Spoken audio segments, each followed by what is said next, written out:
Hello everyone, triple a bright academy के YouTube channel पर आप सभी का स्वागत है। आज हम फिर से कुछ इंपॉर्टेंट करंट अफेयर करेंगे जो 26 जनवरी से लेकर आपको 31 जनवरी तक देखने को मिलते हैं। तो आई होप आपने इससे पुरानी वाली जो वीडियो है उसे कवर कर लिया होगा और उसके साथ जो जो स्टैटिक आपको ऐड कराया गया था वो आप ऐड कर चुके होंगे। ठीक है, तो इसी के साथ हम क्या करेंगे, अगले फर्दर करंट अफेयर को स्टार्ट करेंगे। जैसे कि आप सबको पता है, आपके पास पहले क्या रहते हैं, प्रीवियस वीक के क्वेश्चंस रहते हैं। ये आपने अटेम्प्ट करके आंसर्स हमें प्रोवाइड करने हैं और इसके बाद पहले इंपॉर्टेंट सेक्शन की तरफ बढ़ते हैं जिसका नाम क्या आता है बेटा, अपॉइंटमेंट और पर्सन्स इन न्यूज के बारे में बात करना शुरू करते हैं। ठीक है, चलिए तो गौर करते हैं हम यहाँ पर एक इंपॉर्टेंट करंट अफेयर के ऊपर और उस करंट अफेयर के साथ कुछ क्लासेस में भी आपको स्टैटिक कराया गया है और उसके अलावा अगर हम बात करते हैं तो और भी कुछ चीजें आपको क्लासेस में बताई गई हैं इसके साथ की। ठीक है, पर जोड़ते हैं। चलिए आइए तो गौर करते हैं क्या लिखा हुआ है। कहता है जो वेटरन इंडियन स्पोर्ट्स एडमिनिस्ट्रेटर है, मतलब एक तरीके की ये इंडियन स्पोर्ट्स के एडमिनिस्ट्रेटर भी थे और 5 टाइम ओलंपिक शूटर भी रहे हैं। तो गौर करना, अगर इस तरीके से क्वेश्चन आ जाए कि रणधीर सिंह किस गेम या किस स्पोर्ट के साथ एसोसिएटेड है तो आप याद रखेंगे वो शूटिंग के साथ यहां पर आपको देखने को मिलते हैं। तो कहता है इन्होंने एंड कर दिया है। अब समझो बेटा, इनकी अपॉइंटमेंट नहीं हो रही है, समझो अपॉइंटमेंट भी किसी और पर्सन की हो रही है पर इन्होंने अपना क्या ले लिया, इन्होंने रिटायरमेंट ले लिया। तो समझो, कहता है इन्होंने बोला है end of his tenure as a president of the Olympic Council of Asia. तो पहला क्वेश्चन तो ये बनेगा कि रणधीर सिंह कौन है, तो आप याद रखेंगे शूटर है। सेकंड क्वेश्चन क्या बनेगा, इन्होंने किस चीज की प्रेसिडेंटशिप से अपने टेन्योर को एंड करा है, तो क्या आंसर होगा आपके पास, ओलंपिक काउंसिल ऑफ एशिया। कहता है और ये प्री मैच्योरली है। अगर हम इनके टेन्योर की बात करें तो टेन्योर वैसे तो 4 साल तक इनका टेन्योर था, पर 4 साल बोलने का मतलब हो गया 2024 से 28 था, पर 28 तक नहीं कर पाएंगे क्योंकि क्या प्रॉब्लम है यहाँ पर, तो आप याद रखेंगे हेल्थ इश्यूज है। कैसे इश्यूज है बेटा, यहाँ पर हेल्थ इश्यूज है। तो अब गौर करते हैं, जैसे ही इन्होंने रेजिग्नेशन दिया, जो मेंबर हैं ओलंपिक काउंसिल ऑफ एशिया के, उन्होंने इलेक्ट कर लिया किसको यहाँ पर, तो आप देखेंगे शेख जुआन बिन अहमद अल थानी। ठीक है, अब आप कोई भी नमोनिक बना लो इसके लिए याद करने के लिए, वो यहाँ पर अब वो किसके यहाँ पर बनेंगे, प्रेसिडेंट बनेंगे किसके, वो प्रेसिडेंट बनेंगे किसके, ओलंपिक काउंसिल ऑफ एशिया के। और इससे पहले ये किसके एज अ प्रेसिडेंट सर्व कर रहे थे, तो कतर ओलंपिक कमेटी के। कहता है एज देयर न्यू प्रेसिडेंट बन चुके हैं और ये कहां पर हुआ, तो जनरल असेंबली चल रही थी इसकी, कहां पर, ताशकंद। और ताशकंद कहां पर आता है आपके पास, उज्बेकिस्तान में आपको देखने को मिलता है।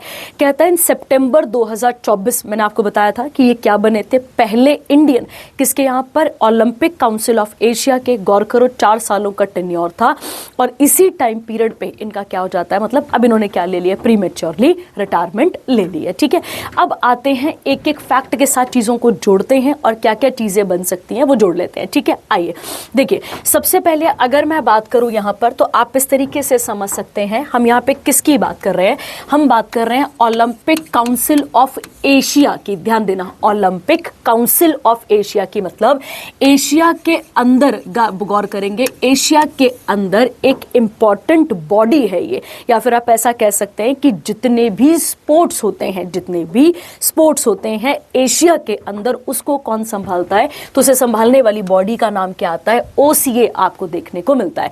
ये कब बनी थी, तो आप याद रखेंगे 16 नवंबर 1982 को ये बॉडी बनी थी। और इसके हेडक्वार्टर की बात करें तो इसके हेडक्वार्टर हमें कुवैत सिटी में देखने को यहाँ पर मिलते हैं। ठीक है, तो कुवैत सिटी कहाँ पर आ जाती है, कुवैत में ही आपको यहाँ पर देखने को मिलते हैं। ठीक है, तो यही एक इंपॉर्टेंट फैक्ट यहाँ से बन रहा है। पर गौर करो, अगर मैं गौर करती हूँ यहाँ पर तो एक वर्ड लिखा था यहाँ पे ओलंपिक, बार बार ओलंपिक्स की बात हुई है। तो आइए ओलंपिक्स और फ्यूचर ओलंपिक्स को रिवाइज किए हुए बहुत सारे दिन हो गए हैं, उसको भी रिवाइज कर लेते हैं और फैक्ट भी सीख लेते हैं। ठीक है, आइए बच्चे, तो जब हम बात करते हैं किसके बारे में बच्चे, यहाँ पर ओलंपिक्स के बारे में बात करते हैं, ध्यान देंगे। ठीक है, आप सबको पता है 4 सालों में होने वाले, 4 सालों में या हर चौथे साल पे होने वाले एक गेम्स हैं हमारे पास, या फिर आप ऐसा कह सकते हैं हर चौथे साल में यहाँ पर खेले जाते हैं। ठीक है, अगर मैं बात करूं कि ओलंपिक्स की शुरुआत, गौर करना, ओलंपिक्स की शुरुआत कब हुई है, तो आप ध्यान रखेंगे जो हमारे पास एंशिएंट ओलंपिक्स है, ध्यान देना, जो हमारे पास एंशिएंट ओलंपिक्स है वो कब खेले गए थे, 776 BC में। और कहां पर, ओलंपिया नामक शहर में। कहां पर खेले गए थे, ओलंपिया नामक शहर में खेले गए थे। अगर मैं आपसे कहूं कि मॉडर्न ओलंपिक्स, तो याद रखेंगे जो पहले मॉडर्न ओलंपिक्स हैं वो कब और कहाँ पर स्टार्ट हुए थे, तो आप याद रखेंगे 1896 में, और कहाँ पर स्टार्ट हुए थे, एथेंस में, ये आप यहाँ पर याद रखेंगे।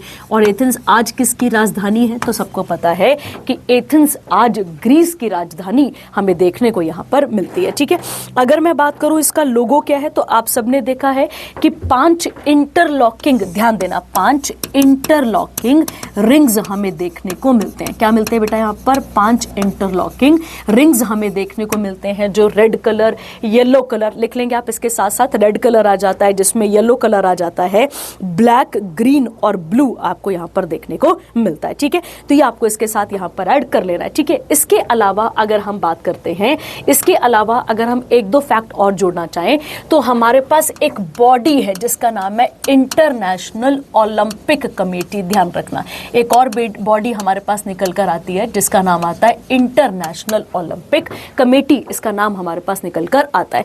जब हम इस कमेटी की बात करते हैं तो गौर करना, ये कब बनी है, तो 23 जून 1894 को ये बॉडी बनी थी। इसीलिए 23 जून को हम क्या मनाते हैं यहाँ पे, तो आप याद रखेंगे वर्ल्ड ओलंपिक्स डे हमें यहाँ पर देखने को मिलता है। तो वर्ल्ड ओलंपिक्स डे हम हर साल 23 जून को यहाँ पर सेलिब्रेट करते हैं। और इसके हेडक्वार्टर की बात करें तो इसके हेडक्वार्टर लाओसेन, और लाओसेन कहाँ पर आता है, तो हम कई बार पढ़ चुके हैं, स्विट्जरलैंड में हमें देखने को ये बॉडी मिलती है। ठीक है, तो ये आ गया आपके पास पहला इंपॉर्टेंट करंट अफेयर, और इसके साथ का छोटा छोटा सा स्टैटिक पर अब गौर करते हैं। अब आते हैं यहाँ पर एक और इंपॉर्टेंट पॉइंट पे, दैट इज फ्यूचर ओलंपिक्स। ध्यान देना, ठीक है, अब हम बात करने जा रहे हैं फ्यूचर ओलंपिक्स की। ठीक है, अब आप सबको पता होना चाहिए कि वैसे तो हम बोल रहे हैं कि ओलंपिक्स कितने सालों के बाद होते हैं, 4 सालों के बाद, पर एक बात आपको याद रखनी है बेटा, 4 साल बोलने का मतलब हो गया, जैसे अभी समर हुए थे 2024 में, तो 2028 में कौन से वाले होंगे, फिर से समर होंगे, पर बीच में ऐसे ही क्या चलते रहते हैं अपने पास, तो बीच में ऐसे ही अपने पास विंटर्स भी चलते रहते हैं, तो हमें विंटर समर इस तरीके से चलना पड़ेगा। ठीक है, तो गौर करते हैं, अगर मैं बात करूं कि अब जो अपने पास विंटर ओलंपिक्स होंगे, क्योंकि 2024 में कहां पर हुए थे, तो वो थे पेरिस फ्रांस, और वो कौन से वाले थे, तो वो समर ओलंपिक्स थे, याद रखना है। तो विंटर ओलंपिक्स कब होंगे बच्चा, तो आप याद रखेंगे 2026 में, और ये कहां पर होंगे, तो याद रखना मिलान एंड कॉर्टिना। ठीक है, कॉर्टिना ये कहां पर आ जाता है, ये आ जाता है आपके पास इटली में। ठीक है, तो कहां पर, मिलान और कॉर्टिना ये कहां पर आ जाएगा, इटली में। और ध्यान रखना, मैं फिर कह रही हूं ये विंटर है, और इससे पहले मतलब 2022 में क्या हो चुके हैं, 22, 23, 24, 25, 26, हाँ, तो 22, 23 में कौन से हो चुके हैं अपने पास, वहां पे विंटर हो चुके हैं। ठीक है, अगला सेकेंड आता है अब आपके पास, फिर से कौन से ओलंपिक आ जाएंगे आपके पास, समर आ जाएंगे, और समर कब होने वाले हैं, ये 2028 में, और 28 में कहां पर होंगे, तो आप याद रखेंगे लॉस एंजलिस, याद रखना है यहाँ पे लॉस एंजलिस, और लॉस एंजलिस कहां पर आ गया आपके पास, यूएसए में आपको देखने को मिलते हैं। ठीक है, अब फिर से कौन से हो गए आपके पास यहाँ पे, सेकंड कौन सा हो गया आपके पास, समर भी हो गया। अब थर्ड आओ, थर्ड फिर से कौन सा आने वाला है आपके पास, फिर से वही आएगा ना, विंटर आएगा अपने पास, तो गौर करेंगे थर्ड कौन सा आएगा, विंटर वाला। और विंटर वाला जो ओलंपिक्स है वो कब होगा, 2030 में होगा, क्योंकि अब कब हुए थे, तो 26 और 4 साल 30 हो गए ना, तो 30 में ये कहां पर होंगे, तो आप याद रखेंगे फ्रेंच एल्प्स में, और फ्रेंच एल्प्स कहां पर आता है, तो फ्रांस में आपको देखने को ये मिलता है। ठीक है, तो ये आप इसके साथ जोड़ लेंगे। अब हो गए 2030 तक की कहानी। अब 30 के बाद अगर हम बात करते हैं, 30 के बाद अगर मैं बात करूं, तो 30 के बाद आ जाएगा आपके पास 2032 आपको यहाँ पर देखने को मिलेगा। 2032 कौन सा होने वाला है, ये आ जाएगा आपके पास समर ओलंपिक्स, ध्यान रखना है। और समर ओलंपिक्स 2032 का कहाँ पर होगा, तो वो होगा ब्रिस्बेन में। और ब्रिस्बेन कहाँ पर आता है, तो ब्रिस्बेन हमें ऑस्ट्रेलिया में देखने को मिलता है। ठीक है, तो ये भी आप इसके साथ जोड़ लेंगे। हो गया अपने पास फोर्थ वाला भी। अब आओ फिफ्थ वाले पे। ठीक है, फिफ्थ कौन सा आएगा आपके पास, ये था फोर्थ, अब आएगा फिफ्थ। अब आ गया 2034 2034 वाला कौन सा होगा, तो रिपीट करो यहाँ पर, समर हो चुका है तो कौन से होंगे यहाँ पर, अब होंगे विंटर ओलंपिक्स जो 2034 में होंगे। और ध्यान रखना ये कहाँ पर होंगे, तो ये याद रखना है सॉल्ट लेक सिटी, और सॉल्ट लेक सिटी कहाँ पर आ गया आपके पास, यूएसए में आपको देखने को मिलती है। ठीक है, तो विंटर समर हमें याद करने पड़ेंगे। और जो लास्ट है 2036 वाले, गौर करना, उसमें इंडिया ने अपना नाम प्रपोज करा है। अभी ध्यान देना, प्रपोज का मतलब हो गया कि हम भी, इंडिया भी होस्ट कर सकता है किसको, आने वाले फ्यूचर ओलंपिक्स को। तो ये आप इसके साथ यहाँ पर ऐड कर सकते हैं। ठीक है, चलिए तो अब आगे बढ़ते हैं, इसके साथ का अगला इंपॉर्टेंट पॉइंट देखते हैं और अगला कवर करते हैं। अगला आता है आपके पास नेशनल अफेयर वाला सेक्शन, और इसको पढ़कर भी वाइंड अप करते हैं। ठीक है, आइए, जब मैं आपको एंशिएंट हिस्ट्री शुरू कराती हूँ क्लास में, या कोई भी हिस्ट्री शुरू कराती हूँ, तो मैं आपको हिस्ट्री के वर्ड्स बताती हूँ, और वर्ड के साथ साथ कई बारी हम हरियाणा यहाँ तक बहुत सारी चीज़ें स्टैटिक करते हुए कहाँ तक पहुँच जाते हैं, हम पहुँचते हैं बेटी बचाओ बेटी पढ़ाओ कैंपेन तक। कई बार मैंने आपको क्लासेस में कराया हुआ है, तो गौर करो क्या लिखा है यहाँ पे, कहता है बेटी बचाओ बेटी पढ़ाओ जो स्कीम है, गौर करना, एक फ्लैगशिप इनिशिएटिव है भारत सरकार का। ध्यान देंगे कि इंपॉर्टेंट कह सकते हैं आप यहाँ पे, इनिशिएटिव है भारत सरकार का, जिसमें हमें प्रोटेक्ट करना है, बचाना है, पढ़ाना है, लिखाना है और एम्पावर करना है किसको, यहाँ पर गर्ल चाइल्ड को इंडिया में। और इसके सक्सेसफुली कितने साल कंप्लीट हो चुके हैं, तो आप याद रखेंगे 11 साल इसके कंप्लीट हो चुके हैं। अगर आपको याद होगा, अभी हमने कुछ टाइम पहले ही सुकन्या समृद्धि स्कीम के बारे में भी पढ़ा था। तब भी मैंने आपको कहा था कि सुकन्या समृद्धि स्कीम भी किसके अंडर चलाई गई थी, तो बेटी बचाओ बेटी पढ़ाओ स्कीम के अंदर ही इसको इनिशिएट किया गया था। कहता है ये स्कीम को ओरिजिनली लॉन्च किया गया था प्रधानमंत्री नरेंद्र मोदी के द्वारा 22 जनवरी 2015 को, और गौर करेंगे कहां से, हरियाणा से। क्यों? क्योंकि हरियाणा का सेक्स रेशियो, ध्यान देना, सबसे कम था किसके अकॉर्डिंग, 2011 के सेंसस के अकॉर्डिंग। तो ध्यान देना वो कितना था, 879। तो मतलब हो गया, सेक्स रेशियो को कैसे मेजर किया जाता है कि 1000 फीमेल्स पे या 1000 फीमेल्स पे कितने मेल्स हैं, इसको इस तरीके से यहां पर देखा जाता है। तो याद रखना, सबसे कम सेक्स रेशियो किस राज्य का निकला था, तो आप याद रखेंगे हरियाणा का। इसीलिए हरियाणा को चूज किया गया था ताकि सेक्स रेशियो में भी बढ़ोतरी हमें देखने को यहां पर मिलती है। कहता है ये पूरी की पूरी सेंट्रली स्पॉन्सर्ड स्कीम है, तो मतलब इसके लिए इस स्कीम के अंदर बेटियों के लिए ही सारी चीज़ों को क्या किया जाएगा, कौन करेगा, सेंटर करेगा। आगे कहता है जिसका मतलब हुआ कि 100% फंडिंग कौन देगा, यहाँ पर सरकार, सारे डिस्ट्रिक्ट्स को, किसके अंदर, एक कंट्री के अंदर। अब एक और बात, ठीक है, कहता है इसी के अंदर अगर हम बात करते हैं तो एक और इंपॉर्टेंट मिशन है हमारा जिसका नाम है मिशन शक्ति। ये भी गर्ल एम्पावरमेंट की बात करता है, और इसके अंदर गौर करेंगे तो इसके दो एस्पेक्ट है, ऐसे समझ लो, इसके दो एस्पेक्ट है।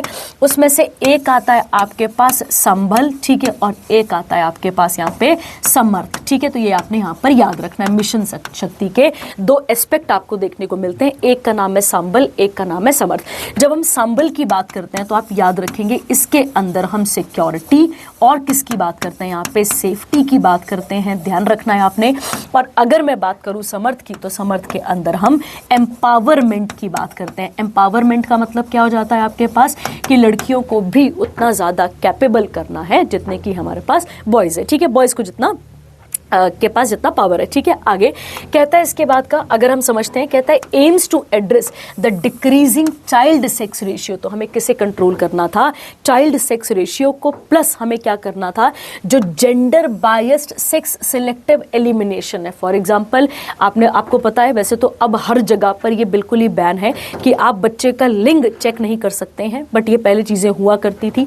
आगे कहता है एंड प्रमोट दी सर्वाइवल, क्योंकि कई बार ऐसा भी होता है कि बच्चियों को पैदा होने के बाद भी मार दिया जाता है, ठीक है, तो उनको भी बचाना है, उन्हें प्रोटेक्ट करना है, और उन्हें क्या करना है, यहाँ पर उन्हें एजुकेशन प्रोवाइड यहाँ पर करनी है। तो ये पर्टिकुलरली पूरी की पूरी स्कीम का क्या आता है आपके पास, एम आ जाता है, ठीक है। आगे गौर करते हैं, कहता है ओरिजिनली स्कीम एक जॉइंट इनिशिएटिव थी किसकी, तो आप याद रखेंगे ministry of women child and development, जो कि किसके पास आती है, अन्नपूर्णा देवी के पास आती है, ministry of health and family welfare, और उसके अलावा मिनिस्ट्री ऑफ एजुकेशन आपको देखने को यहां पर मिलती है। ठीक है, अब गौर करो, इनिशियली तो इसके अंदर यही 3 मिनिस्ट्रीज थी जो पूरा का पूरा फोकस और काम कर रही थी, पर बाद में अगर हम बात करते हैं तो इसके अंदर किसको ऐड किया गया, मिनिस्ट्री ऑफ स्किल डेवलपमेंट और एंटरप्रेन्योरशिप को इसके अंदर ऐड किया गया।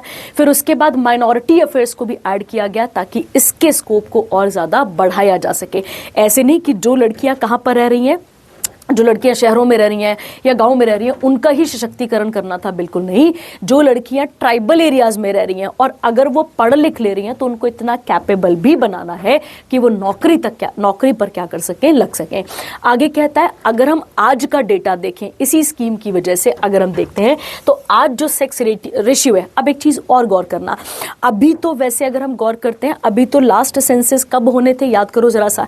एक सेंसस हुए थे अपने पास 2011 में, तो सेंसस कब होने चाहिए थे, 2021 में, क्योंकि हर 10 साल में होते हैं। पर 21 वाले पोस्टपोन है, किसकी वजह से, कोविड की वजह से। तो वो अब कब होंगे, तो आप सबको पता होना चाहिए कि वो अब 2026 इसी साल में हमें देखने को मिलेंगे। ठीक है, तो अभी इस वाले डेटा की बात नहीं हो रही है, अभी ये तो डेटा आया ही नहीं है ना, इसकी तो बात ही नहीं हो रही है।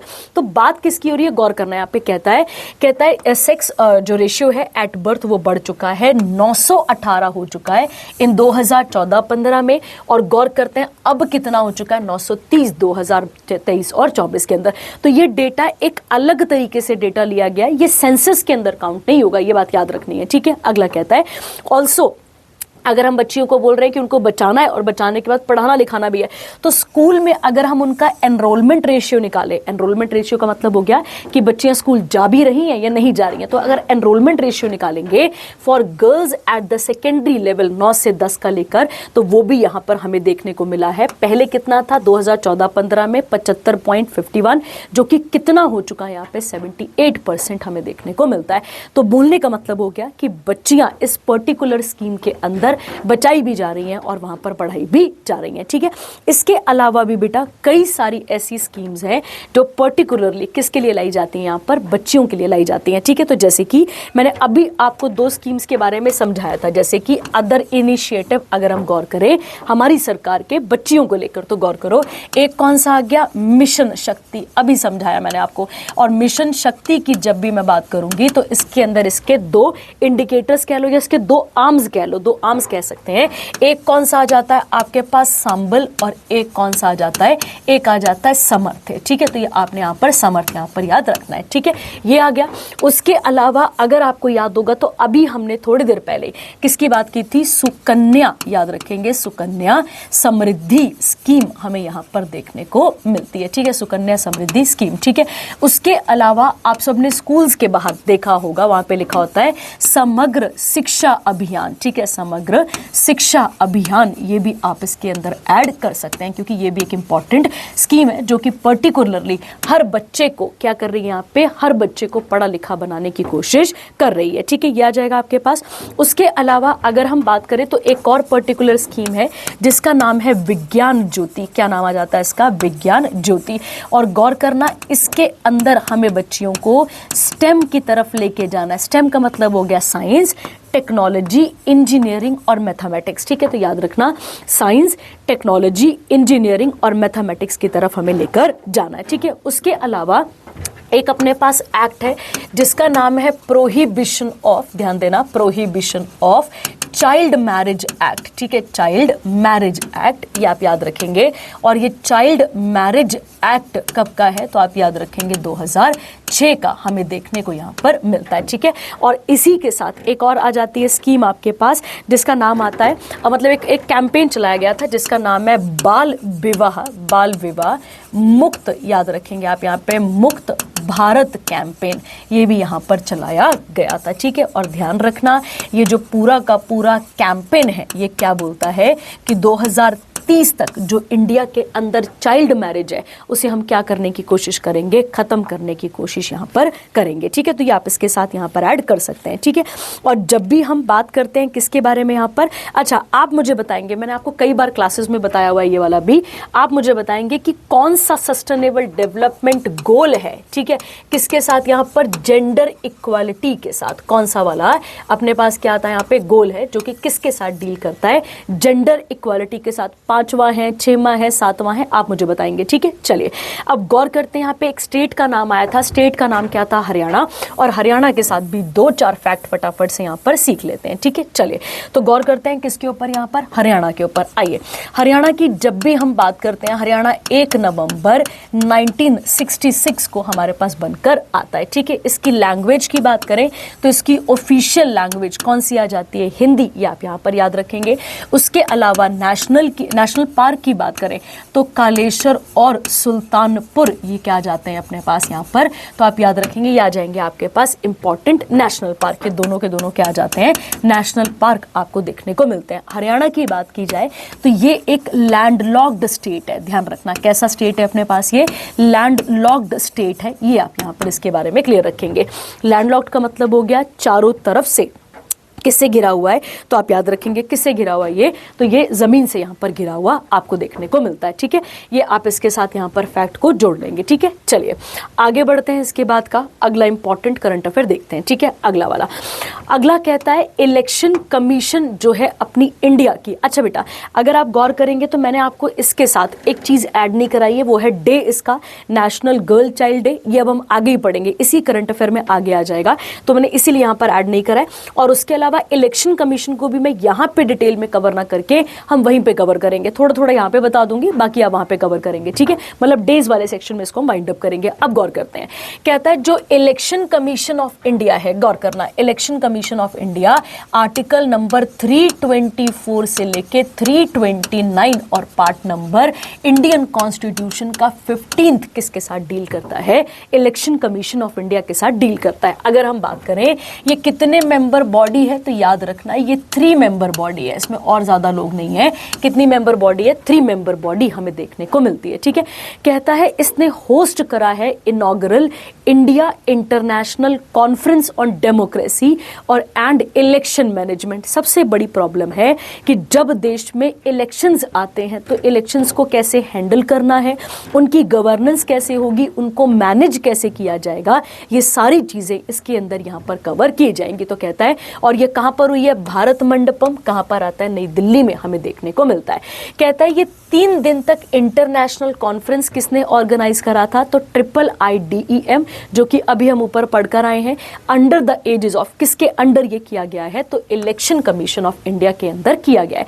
कहता है थीम क्या है, democracy inclusive peaceful resilient sustainable world, मतलब वो डेमोक्रेसी जो इन सब चीजों में क्या करेगी, मदद भी करेगी। कहता है इसके साथ ही हमारी जो इलेक्शन कमीशन ऑफ इंडिया है उसने ECI नेट को इंट्रोड्यूस करा है। ECI का फुल फॉर्म तो आप देख ही लेंगे, इलेक्शन कमीशन ऑफ इंडिया, और उसके अलावा आ जाता है इंडिया नेटवर्क, ठीक है। अब गौर करो क्या इसके अंदर, तो इसके अंदर आप क्या करेंगे, प्रोवाइड वोटर रजिस्ट्रेशन। गौर करना, मतलब हर वोटर का क्या हो जाएगा आपके पास यहाँ पे एक रजिस्ट्रेशन होगा। उसके बाद नो योर कैंडिडेट, कौन सा ऐसा व्यक्ति है जो उस पर्टिकुलर इलेक्शन में खड़ा है या कौन क्या पार्टिसिपेट कर रहा है, ये हम इसके अंदर कवर कर पाएंगे। उसके अलावा ई वोटर आइडेंटिफिकेशन कार्ड भी आ जाएंगे, ठीक है। ई वोटर कार्ड आ जाएंगे जिसको आप क्या कर सकते हैं, डाउनलोड कर सकते हैं। और उसके अलावा book call facilities with booth level officers. आपको पता होगा BLO कौन होते हैं, वो लोग जो क्या कर रहे होते हैं, जो उस पर्टिकुलर बूथ में बैठे होते हैं जहां पर हम चिन्ह लगाते हैं या जहां पर हम साइन करते हैं, जहां पर हम ठप्पा लगाते हैं एक तरीके से, ठीक है, वहां के। और कहता है while also offering services for दिव्यांग, ऐसे लोगों के लिए भी जो कि वहां तक नहीं पहुंच सकते हैं, ठीक है। तो गौर करो ये पर्टिकुलर चीज क्यों लाई गई है, ताकि इंडिया के अंदर, गौर करना, इंडिया के अंदर ये जो कौन सा अपने पास इलेक्शन का जो मेथड है पूरा का पूरा, उसे और ज्यादा यहां पर स्ट्रांग किया जा सके, ठीक है। ये आपको यहां पे याद रखना है। और कैसी कॉन्फ्रेंस थी, इंटरनेशनल थी, तो दुनिया भर की और भी यहां पर लोग आए होंगे, जो डेमोक्रेटिक कंट्रीज होंगी वो आई होंगी, और उन्होंने अपने अपने इलेक्शन करवाने के मेथड को यहां पर शेयर किया होगा, ठीक है। इस तरीके से आप यहां पर समझ सकते हैं, ठीक है। आगे इसी के साथ कहता है ये जो नेटवर्क है, अब ये जो नेटवर्क है अगर हम इसकी बात करते हैं तो इसको डेवलप किया गया अंग्रेजी भाषा में और 22 लैंग्वेजेस के अंदर। कितनी लैंग्वेजेस के अंदर, 22 लैंग्वेजेस। और याद रखो ये 22 कौन सी वाली लैंग्वेजेस हैं, शेड्यूल, और शेड्यूल कौन से नंबर पे लिखी गई हैं, जो हमारे संविधान का 8वां शेड्यूल है उसके अंदर इसके बारे में लिखा गया है। कहता है इंडिया और नामीबिया, गौर करना, नामीबिया अफ्रीकन कंट्री है, कई बार हम पहले भी पढ़ चुके हैं। कैसी कंट्री है आपके आपके पास अफ्रीकन कंट्री है और इन दोनों कंट्रीज एक MOU साइन करा कि ताकि हम पूरे के पूरे इलेक्शंस को क्या कर सके, मैनेज कर सके। ऐसा पहले भी हो चुका है।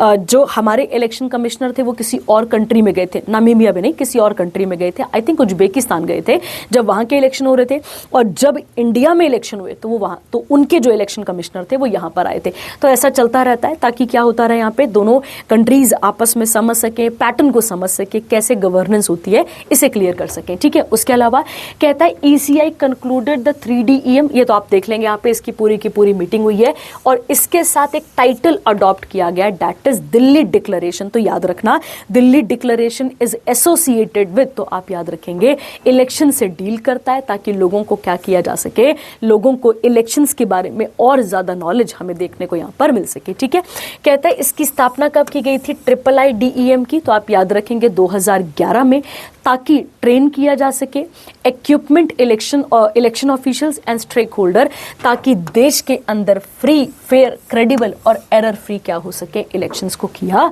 जा सके। ठीक है, तो ये आप इसके साथ यहाँ पर ऐड कर लेंगे। ठीक है, पिछले ही लेक्चर पे मैं आपको बताकर गई थी कि इंडिया के अंदर पहली बार इलेक्शन कब हुए थे, तो इस बार आपकी ड्यूटी है कि आप मुझे बताएंगे कि कब इलेक्शन यहाँ पर हुए थे।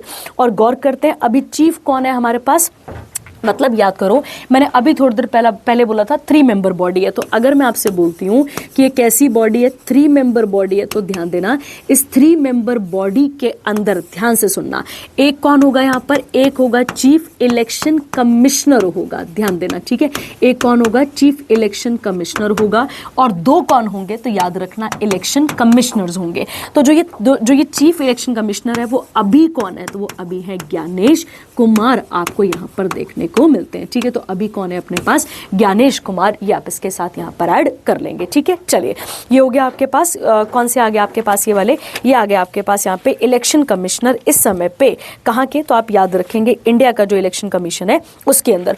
और गौर करेंगे 2 मेंबर्स और कौन है, तो उनमें से एक नाम आ जाता है विवेक जोशी, आप लिख लेंगे, एक नाम किसका आ जाता है यहाँ पे, एक आ जाता है विवेक जोशी का नाम आ जाएगा, और एक आ जाएगा सुखबीर सिंह संधू का। ठीक है, तो सुखबीर सिंह संधू आपको यहाँ पर देखने को मिलते हैं। ठीक है, तो ये आप इसके साथ यहाँ पर इंपॉर्टेंट याद रखेंगे। और याद रखना election commission of India is a, ध्यान रखना है, इज अ कॉन्स्टिट्यूशनल बॉडी, ये आप इसके साथ मेंशन कर लेंगे। ठीक है, चलिए आगे बढ़ते हैं, अगला वाला, अगला आता है 3rd inland waterway development council हुई है। इनलैंड का मतलब क्या हो गया कि अगर ये इंडिया की टेरिटरी है तो इसी के अंडर की यहाँ पर बात की जा रही है।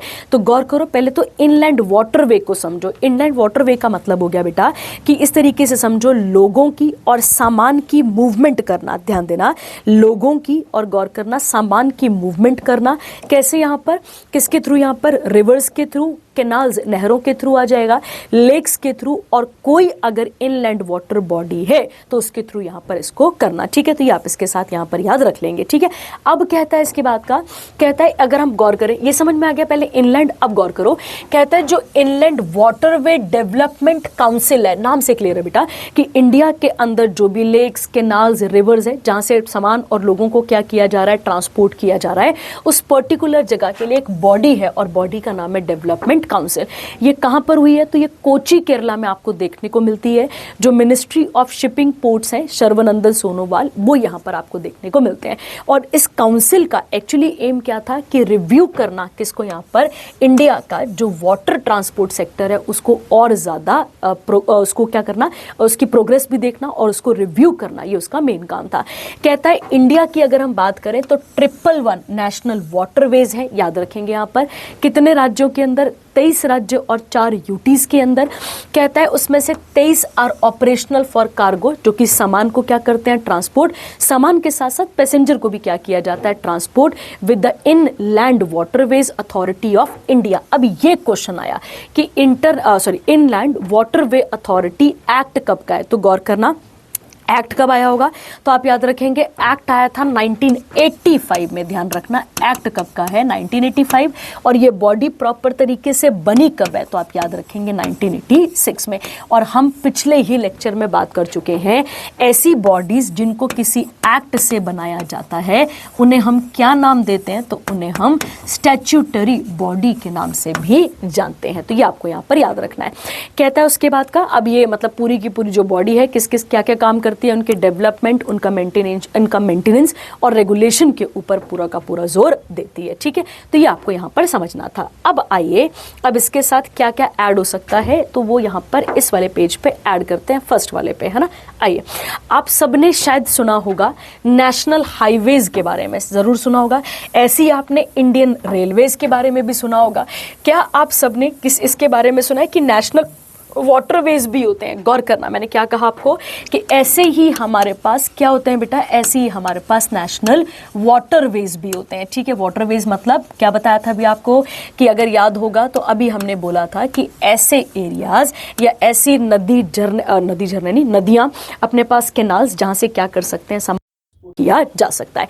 तो गौर करना और ध्यान देना, NW1 जो है, ठीक है, ध्यान देंगे, जो NW1 जैसे NH बोलते हैं तो नेशनल हाईवे बोलते हैं को, पहला कौन सा आता है आपके पास, NW1, जो कि गंगा और भागीरथी, ध्यान देना, जो कि गंगा भागीरथी, याद करो भागीरथी हम पढ़ के जाते हैं कहां पर, गंगा रिवर सिस्टम के साथ ही भागीरथी हुगली सिस्टम हमें देखने को मिलता है। ठीक है, तो पहला चैनल ये हमें यहां पर देखने को मिलता है। तो नेशनल वाटरवे 1 का नाम है गंगा भागीरथी हुगली सिस्टम, या हुगली, इस तरीके से आप यहां पर इसको लिख सकते हैं। और ये किस किस एरिया को कवर कर रहा है, तो यूपी, वेस्ट बंगाल और बिहार को ये क्या कर रहा है, यहाँ पर कवर कर रहा है। तो पहला आपको समझना पड़ेगा, पहले वाले का नाम है national waterway 1, Ganga Bhagirathi Hooghly river system, ये आप इसके अंदर ऐड कर सकते हैं। ठीक है, अब गौर करो, कहता है अब आता है नेशनल वाटरवे 2, तो NW2 की जब मैं बात कर रही हूँ तो ये आ जाएगा किस रिवर पर, तो ये आ जाएगा ब्रह्मपुत्रा रिवर पर। कौन सी रिवर आ जाएगी, ब्रह्मपुत्रा रिवर। ठीक है, और ब्रह्मपुत्रा रिवर में ये कहाँ से कहाँ को कवर करता है, तो दुबरी से सादिया। ठीक है, दुबरी टू सादिया, ये असम वाले एरिया को क्या करेगा, यहाँ पर कवर करेगा। ठीक है, और अगर मैं बात करूं तो ये किस किस को कवर कर रहा है, तो मैंने अभी थोड़ी देर पहले बोला असम। ठीक है, असम के अलावा वेस्ट बंगाल, उसके अलावा अरुणाचल प्रदेश और उसके अलावा मेघालय तक के एरिया को ये कवर करता है। ठीक है, तो बोलने का मतलब हो गया इंडिया में जितनी भी बड़ी बड़ी रिवर सिस्टम्स हैं उनको ये कवर आपको देखने को यहाँ पर मिल जाता है। ठीक है, उसके अलावा अगर हम बात करें NW3 की, तो कौन सा आ गया अब अपने पास, ये थर्ड आ गया NW3। ये एक छोटी सी केनाल ही है, मतलब केनाल पे ही बना हुआ है, तो गौर करेंगे उसका नाम है वेस्ट कोस्ट केनाल। ध्यान रखना है, इसका नाम है वेस्ट कोस्ट कैनाल। ठीक है, याद रखना है। और वेस्ट कोस्ट कैनाल के गौर करें कौन सी स्टेट को कवर कर रहा है, तो ये पर्टिकुलरली केरला को क्या कर रहा है, कवर कर रहा है। ठीक है, तो ये हो गया तीसरा वाला। इसके बाद अगर मैं बात करूं NW4 की, तो NW4 जो है वो आ जाएगा आपके पास, NW4 कवर कर रहा है किसको, तो वो कर रहा है यहाँ पर कृष्णा गोदावरी केनाल को। ठीक है, याद रखना ये किसे कवर कर रहा है, यहाँ पे कृष्णा, ठीक है, याद रखना गोदावरी केनाल को ये कवर कर रहा है। ठीक है, ये आप यहाँ पे इसके साथ नोट कर लेंगे। ठीक है, कौन कौन से स्टेट को कवर करेगा, आंध्र प्रदेश, क्योंकि कृष्णा गोदावरी आ रही है तो आंध्र प्रदेश जरूर आएगा आपके पास, उसके अलावा तमिलनाडु और उसके अलावा पुडुचेरी लिख रही हूँ मैं, पुडु लिख रही हूँ तो आप इसे कंप्लीट कर लेना, पुडुचेरी आपको यहाँ पर देखने को मिलता है। ठीक है, उसके अलावा अगर हम बात करते हैं पांचवें वाले की, तो पांचवा आएगा ब्राह्मणी रिवर, सुना होगा आपने, इसको ब्राह्मणी भी कहते हैं। ब्राह्मणी अगर हम बात करें तो ब्राह्मणी रिवर डेल्टा जो आपके पास आ जाएगा, ब्राह्मणी डेल्टा रिवर आ जाएगा आपके पास, ये कवर होता है। और ये कवर कर रहा है वेस्ट बंगाल और उड़ीसा को, क्या करता है यहाँ पर कवर करता है। ठीक है, तो वेस्ट बंगाल और उड़ीसा को यहाँ पर ये कवर करता है। ठीक है, और उसके अलावा एक और आ जाता है आपके पास, एक सिक्स्थ आ जाता है। सिक्स्थ वाले की अगर हम बात करें तो इसका नाम आ जाएगा NW6, याद रखना है, जो कि बारक से लेकर बारक लखीपुर से आपको देखने को मिलेगा। बारक से भांगा, ऐसे लिख लो, बारक से भांगा। और ये किस, बारक रिवर है बेटा, बारक से लेके भांगा, असम में ये रिवर आपको देखने को मिलती है। ठीक है, तो इसके अंदर कौन कौन सा स्टेट आ जाएगा तो वो आप याद रखेंगे। आ जाएगा असम, कवर कर लेंगे आप इसके अंदर। एक आ जाएगा आपके पास असम। असम के बाद करें तो मिजोरम आ जाएगा। ठीक है, मैं मिजो लिख रही हूँ। मिजो के बाद त्रिपुरा आ जाएगा और मेघालय आप इसके साथ मेंशन कर सकते हैं। ठीक है, तो ये कुछ इंपॉर्टेंट नेशनल वाटरवेज हैं जिनके बारे में हमें पूरा का पूरा यहाँ पर क्या होना चाहिए, क्लियर होना चाहिए, ये हमें पता होना चाहिए। ठीक है, अब देखो, अब इसके अलावा मैं बात करूँ तो भारत सरकार के और कौन से ऐसे इनिशिएटिव हैं जो कि इनलैंड वाटरवे को क्या करते हैं, प्रमोट करते हैं। ध्यान देना, ऐसे इनिशिएटिव। तो सबसे पहला और मोस्ट इंपॉर्टेंट अभी आपने पढ़ा था inland waterway authority act. Inland waterway authority act अभी आपने पढ़ा, जो कि कब का आता है तो आप याद रखेंगे 1986 का आता है। ठीक है, सेकंड आप सबको पता होना चाहिए सागरमाला प्रोजेक्ट के अंदर, ठीक है, क्या नाम है इसका, सागरमाला प्रोजेक्ट। तो जितनी भी हमारी कोस्टल लाइन है उसकी कनेक्टिविटी या उसके अंदर जो कार्गो है या जो पैसेंजर्स हैं उसकी यहाँ पर बात की गई है। ठीक है, उसके अलावा एक और आ जाता है आपके पास, एक आ जाता है जल मार्ग विकास प्रोजेक्ट। ठीक है, जल मार्ग विकास प्रोजेक्ट, ये इसके अंदर कवर किया जाता है। ठीक है, विकास प्रोजेक्ट ये आप इसके अंदर कवर कर सकते हैं। ये 2014 का आ जाएगा आपके पास और ये 2015 की है, सागरमाला प्रोजेक्ट वाला 2015 का आपको यहाँ पर देखने को मिलता है। ठीक है, तो ये भी आप इसके साथ यहाँ पर क्या कर सकते हैं, ऐड इसको यहाँ पर कर सकते हैं। ठीक है, चलिए, और उसके अलावा एक नई स्कीम आई थी, अभी आई थी कुछ टाइम पहले, तो उसका नाम है जलवाहक स्कीम। क्या नाम आता है इसका, जलवाहक स्कीम आपको यहाँ पर देखने को मिल जाती है और ये कब की है, 2024 की स्कीम है, ये आप इसके साथ ऐड कर सकते हैं। ठीक है, तो ये आ गया इंपॉर्टेंट किसके बारे में आपके पास, ये आ गया आपके पास इस पर्टिकुलर करंट अफेयर के बारे में। ठीक है, चलिए अब एक अद्धा स्टैटिक जोड़ लेते हैं फटाफट से, किसके साथ, केरला के साथ, ताकि हम केरला को भी यहाँ पर कवर कर सकें। ठीक है, आइए, जब कहाँ पर हो रहा है ये, केरला कोची पे आपको देखने को यहाँ पर मिल रहा है। ठीक है, जब भी हम बेटा केरला की बात करेंगे यहाँ पर तो आप याद रखेंगे केरला कब बना था, तो आप यहाँ पे याद रखेंगे 1 नवंबर 1956 को ये बना था। ठीक है, तो ये आप इसके साथ यहाँ पर नोट कर सकते हैं। ठीक है, ये आप इसके साथ यहाँ पे नोट कर लेंगे। ठीक है, चलिए अब आगे बढ़ते हैं। इसके बाद का अगला वाला, अगला ये इलेक्शन कमीशन वाला हो गया। इसके अलावा ये भी आपके पास कवर हो गया, इनलैंड वाटरवे वाला। अब आता है अगला। अगला कहता है बेटा आपके पास यहाँ पे समझना, कहता है जो इंडियन रेलवेज हैं। ठीक है, आप मुझे बताएंगे, मैंने पिछले ही हफ्ते भी आपको कराया था शायद ये वाला, आप मुझे बताएंगे कि इंडियन रेलवेज के चेयरमैन कौन है। उन्हें फर्स्ट दलित चेयरमैन भी बोला गया, आप मुझे बताएंगे कौन है वो। ठीक है, कहता है इन्होंने डिप्लॉय कराए फर्स्ट ह्यूमनॉइड। जब भी हम वर्ड ह्यूमनॉइड यूज करते हैं, मतलब इस तरीके का जिसके 2 आर्म्स भी दिख रहे हैं, आपको मुंह दिख रहा है, जिस तरीके से ह्यूमन का स्ट्रक्चर होता है उस तरीके के रोबोट को क्या कहा जाता है, ह्यूमनॉइड रोबोट कहा जाता है। इसका नाम है ASC अर्जुन, याद रखना। और इसे कहां पर लाया गया है, विशाखापट्टनम रेलवे स्टेशन, और गौर करेंगे जो कि कहां पर आता है, आंध्र प्रदेश आपको देखने को मिलता है। और इसका मेन काम क्या रहेगा बेटा, ये एक्चुअली में लाया गया है किसके लिए, पैसेंजर सेफ्टी के लिए, किस चीज के लिए, स्टेशन सिक्योरिटी के लिए, अच्छे तरीके से ऑपरेशन के लिए। और गौर करना ये किसके अंडर काम करेगा, रेलवे प्रोटेक्शन फोर्स के अंडर ये काम करेगा। मतलब जो भी ये काम करेगा, अब इस तरीके से समझो इसको, हाल ही में हमारी जो इंडियन रेलवेज है उसने क्या करा, उसने विशाखापट्टनम रेलवे स्टेशन पर एक अर्जुन नामक ह्यूमनॉइड को क्या कर दिया, इंट्रोड्यूस कर दिया। अब ये एक्चुअली में RPF की मदद करेगा, जो रेलवे प्रोटेक्शन फोर्स है उसकी यहाँ पर मदद करेगा। और ध्यान रखना, इस रोबोट को हमने किसी और कंट्री की मदद से नहीं बनाया, तो इसे एक्चुअली में हमने क्यों बनाया है, अपने ही फायदे, अपनी सहूलियत के लिए इसको यहाँ पर बनाया हुआ है। और एक बात और याद रखेंगे, ये स्वदेशी तरीके से बना हुआ है, जो आत्मनिर्भर हम बात करते हैं उस तरीके से ये बना हुआ है। और इसका एम क्या है, एम है बेटा ऐसे एरियाज जहां बहुत ज्यादा भीड़ होती है, उन पर्टिकुलर एरियाज में सेफ्टी मेजर्स के लिए काम करेगा ये। और एक बात और याद रखना, हमारा एक एम है कि हम आने वाले टाइम पीरियड पे क्या बनाएंगे, स्मार्ट स्टेशंस बनाएंगे। आप सबको पता है विकसित भारत की तरफ बढ़ेंगे तो स्टेशन थोड़ी जोड़ेंगे यहाँ पर, तो स्मार्ट स्टेशंस हम बनाने की बात यहाँ पर करेंगे। और गौर करो इसके फीचर्स क्या क्या है। तो ये क्या कर सकता है, एक पर्टिकुलर पर्सन के फेस को रिकॉग्नाइज कर सकता है। अगर मान लेते हैं कि कोई ऐसा घुसपैठी आ जाता है, घुसपैठी मतलब कोई भी इस अनवांटेड बंदा, तो उसको डिटेक्ट कर सकता है। उसके अलावा एआई तरीके से ही क्राउड को मैनेज कर सकता है, भीड़ देख सकता है कि भाई किस पर्टिकुलर जगह पर कितनी भीड़ है। और उसके अलावा अगर गौर करें तो आरपीएफ को क्या मदद कर सकता है, रियल टाइम अलर्ट भी प्रोवाइड कर सकता है, ठीक है। और जितना भी ये डेटा देगा वो सारा डेटा किसके पास जाएगा, रेलवे प्रोटेक्शन फोर्स के पास ये जाएगा। और ध्यान रखना ये बहुत जगहों पे पब्लिकली अनाउंसमेंट भी कर सकता है। किस किस भाषा में, हिंदी में, अंग्रेजी में, और गौर करो आंध्र प्रदेश में है तो आंध्र प्रदेश की ऑफिशियल लैंग्वेज क्या आ जाती है आपके पास, तेलुगु, तो तेलुगु में भी ये डेटा प्रोवाइड करेगा, ठीक है। तो ये आपको यहाँ पर याद रखना है, ठीक है, जो मैंने आपको यहाँ पे समझा दिया।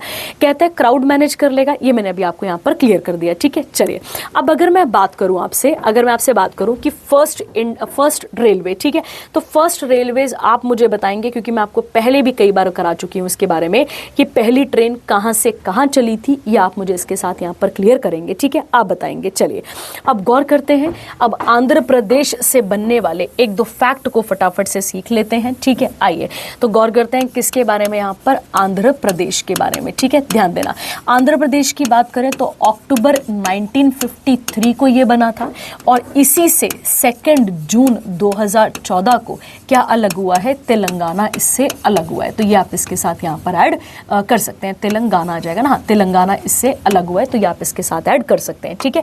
दूसरा पॉइंट, अगर मैं बात करूं आपसे आंध्र प्रदेश के बारे में, तो आंध्र प्रदेश की ऑफिशियल लैंग्वेज क्या आ जाती है, तेलुगु। और अगर आपको याद है तो हम पिछले ही करंट में, पिछले किसी क्वेश्चन पेपर में मैंने सॉल्व कराया है कि तेलुगु और जो कन्नड़ है, ध्यान देना, तेलुगु और जो कन्नड़ है वो दोनों 2008 में क्या बन चुकी हैं, हमारे इंडिया की क्लासिकल लैंग्वेज वो दोनों बन चुकी हैं, ठीक है। और एक और बात, आंध्र प्रदेश की बात हो रही है तो इनका एक फेस्टिवल आता है जिसका नाम है उगाड़ी। क्या नाम आता है इसका, उगाड़ी। और उगाड़ी कैसा फेस्टिवल है, तो आप याद रखेंगे उगाड़ी एक तेलुगु न्यू ईयर की तरह वहां पर सेलिब्रेट किया जाता है, ठीक है। और एक और बात, आंध्र प्रदेश का एक अपना क्लासिकल लैंग्वेज भी है, सॉरी क्लासिकल डांस है, डांस का नाम है कुचिपुड़ी, ये आप यहाँ पर याद रखेंगे, ठीक है। क्या नाम आता है इसका, कुचिपुड़ी, तो ये आप इसके साथ यहाँ पर नोट कर सकते हैं, ठीक है। उसके अलावा अगर मैं बात करूँ यहाँ पर, तो यहाँ पे 3 इंपॉर्टेंट नेशनल पार्क है। एक आ जाएगा पापीकोंडा, याद रखना है, पापीकोंडा आ जाएगा एक आपके पास। एक आ जाएगा आपके पास संजय गांधी नेशनल पार्क, ठीक है, ये भी आप इसके साथ नोट कर सकते हैं, ठीक है। और एक आ जाएगा वेंकटेश्वर नेशनल पार्क आपको देखने को मिलता है, ठीक है। और ये तीनों के तीनों नेशनल पार्क टाइगर रिजर्व भी हैं, ये आप इसके साथ नोट कर लेंगे, ठीक है।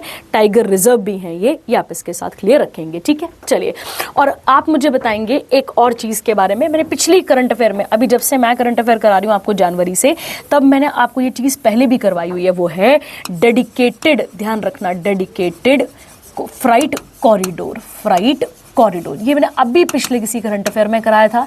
आप मुझे बताएंगे इसके कितने विंग्स हैं, ईस्टर्न वेस्टर्न कितने विंग्स हैं इसके, आप मुझे बताएंगे, ठीक है। ये इंपॉर्टेंट करंट अफेयर है, याद रखिएगा, ठीक है। चलिए आगे बढ़ते हैं इसके साथ का अगला इंपॉर्टेंट करंट अफेयर पे आते हैं, ठीक है। अगला आता है आपके पास, ये भी कंप्लीट हो गया। अगला वाला कहता है इंडिया ने सेलिब्रेट करा अपना 77th कौन सा वाला, रिपब्लिक डे, ठीक है। अब जो आगे भी न्यूज आने वाली है वो इसी के साथ एसोसिएटेड है, तो हम कई बार इसके बारे में पढ़ते रहेंगे, ठीक है। गौर करो, कहता है इंडिया का ये 77th रिपब्लिक डे था, कोई भारी बात नहीं है इसके अंदर। और आप सबको पता है ये क्यों मनाया जाता है, क्योंकि इस दिन हमने क्या अडॉप्ट करा था, कॉन्स्टिट्यूशन ऑफ इंडिया को 26 जनवरी 1950 को। एक बात क्लियर रखना, एक्चुअली में कॉन्स्टिट्यूशन बनकर तैयार हो गया था 26 नवंबर 1949 को, ठीक है। पर उसे लागू कब किया जाता है, तो 26 जनवरी 1950 को उसको क्या किया जाता है, लागू किया जाता है, ठीक है। ये पहला पॉइंट आप याद रखेंगे। दूसरा, अगर आप सब मॉडर्न हिस्ट्री पढ़ते हैं तो आपको याद होगा 26 जनवरी, ठीक है, 26 जनवरी 1930 को इंडिया ने एक रेजोल्यूशन लिया था जिसका नाम था पूर्ण स्वराज, ठीक है। क्या नाम था इसका? पूर्ण स्वराज। तो ये आप यहाँ पर याद रखेंगे, ठीक है, जिसमें हमने अंग्रेजों को लाहौर सेशन में, ध्यान रखना, हमने लाहौर सेशन किया था, और लाहौर सेशन जो कि कब हुआ था? 1929 में, जिसमें प्रेसिडेंट कौन थे? जवाहरलाल नेहरू। यहाँ हमने अंग्रेजों को क्लियर कर दिया था कि अब हमारा गोल पूर्ण स्वराज रहेगा। तो पूर्ण स्वराज जो हमने पहला पूर्ण स्वराज डे मनाया था, वो पहला पूर्ण स्वराज डे हमने कब मनाया है? 26 जनवरी 1930 को मनाया है। तो ये आप यहाँ पर इसके साथ जोड़ लेंगे, ठीक है। अगला कहता है परेड कहाँ पर हुई? तो कर्तव्य पाथ में हुई, आप सबको पता है, जिसका पुराना नाम राजपथ भी था। आगे कहता है, अगर हम बात करें तो कहता है यहाँ पे प्रेसिडेंट द्रौपदी मुर्मू ने भारत के झंडे को लहराया यहाँ पर, और उसके बाद नेशनल एंथम वहाँ पर हुआ। 21 तोपों की 21 गन की वहाँ पर सलामी दी गई। इस तरीके से कौन सी गन थी, हमारे इतने काम की नहीं है, बट एक बार आप अगर डिफेंस की तैयारी कर रहे हैं तो पढ़ के चले जाएंगे। और कहता है थीम क्या थी इसकी? वंदे मातरम। ये आपको यहाँ पर गौर करना है, ठीक है। अगर आप सबको पता है तो वंदे मातरम जो है वो बंकिम चंद्र चैटर्जी ने लिखा है, अगर आप सबको याद है तो, और आपने अगर हिस्ट्री पढ़ी है तो आपको पता होना चाहिए कि हमारा ये जो गाना है जिसको हम नेशनल सॉन्ग कहते हैं, ये किसने लिखा है हमारे पास? ये लिखा है बंकिम चंद्र चैटर्जी ने, ठीक है। और उनको बंकिम चंद्र चट्टोपाध्याय भी कहा जाता है, ठीक है। अगर हम बात करते हैं इसको सबसे पहली बार कब गाया गया था, तो याद रखेंगे इसको पहली बार गाया गया था 1875 के अंदर इसे गाया गया था, ठीक है, याद रखना। गाया तो पहली बार लेट गया था, सॉरी। इसे 1875 में एक मैगजीन थी, उसके अंदर इसको क्या किया गया था? पहली बार पब्लिश किया गया था, ठीक है। तो याद रखेंगे ये सॉन्ग अपने पास बड़ा इंपॉर्टेंट आ जाता है, ये आप इसके साथ यहाँ पर क्लियर रख सकते हैं, ठीक है। तो वंदे मातरम की एक अपनी इंपॉर्टेंस है हमारे लिए।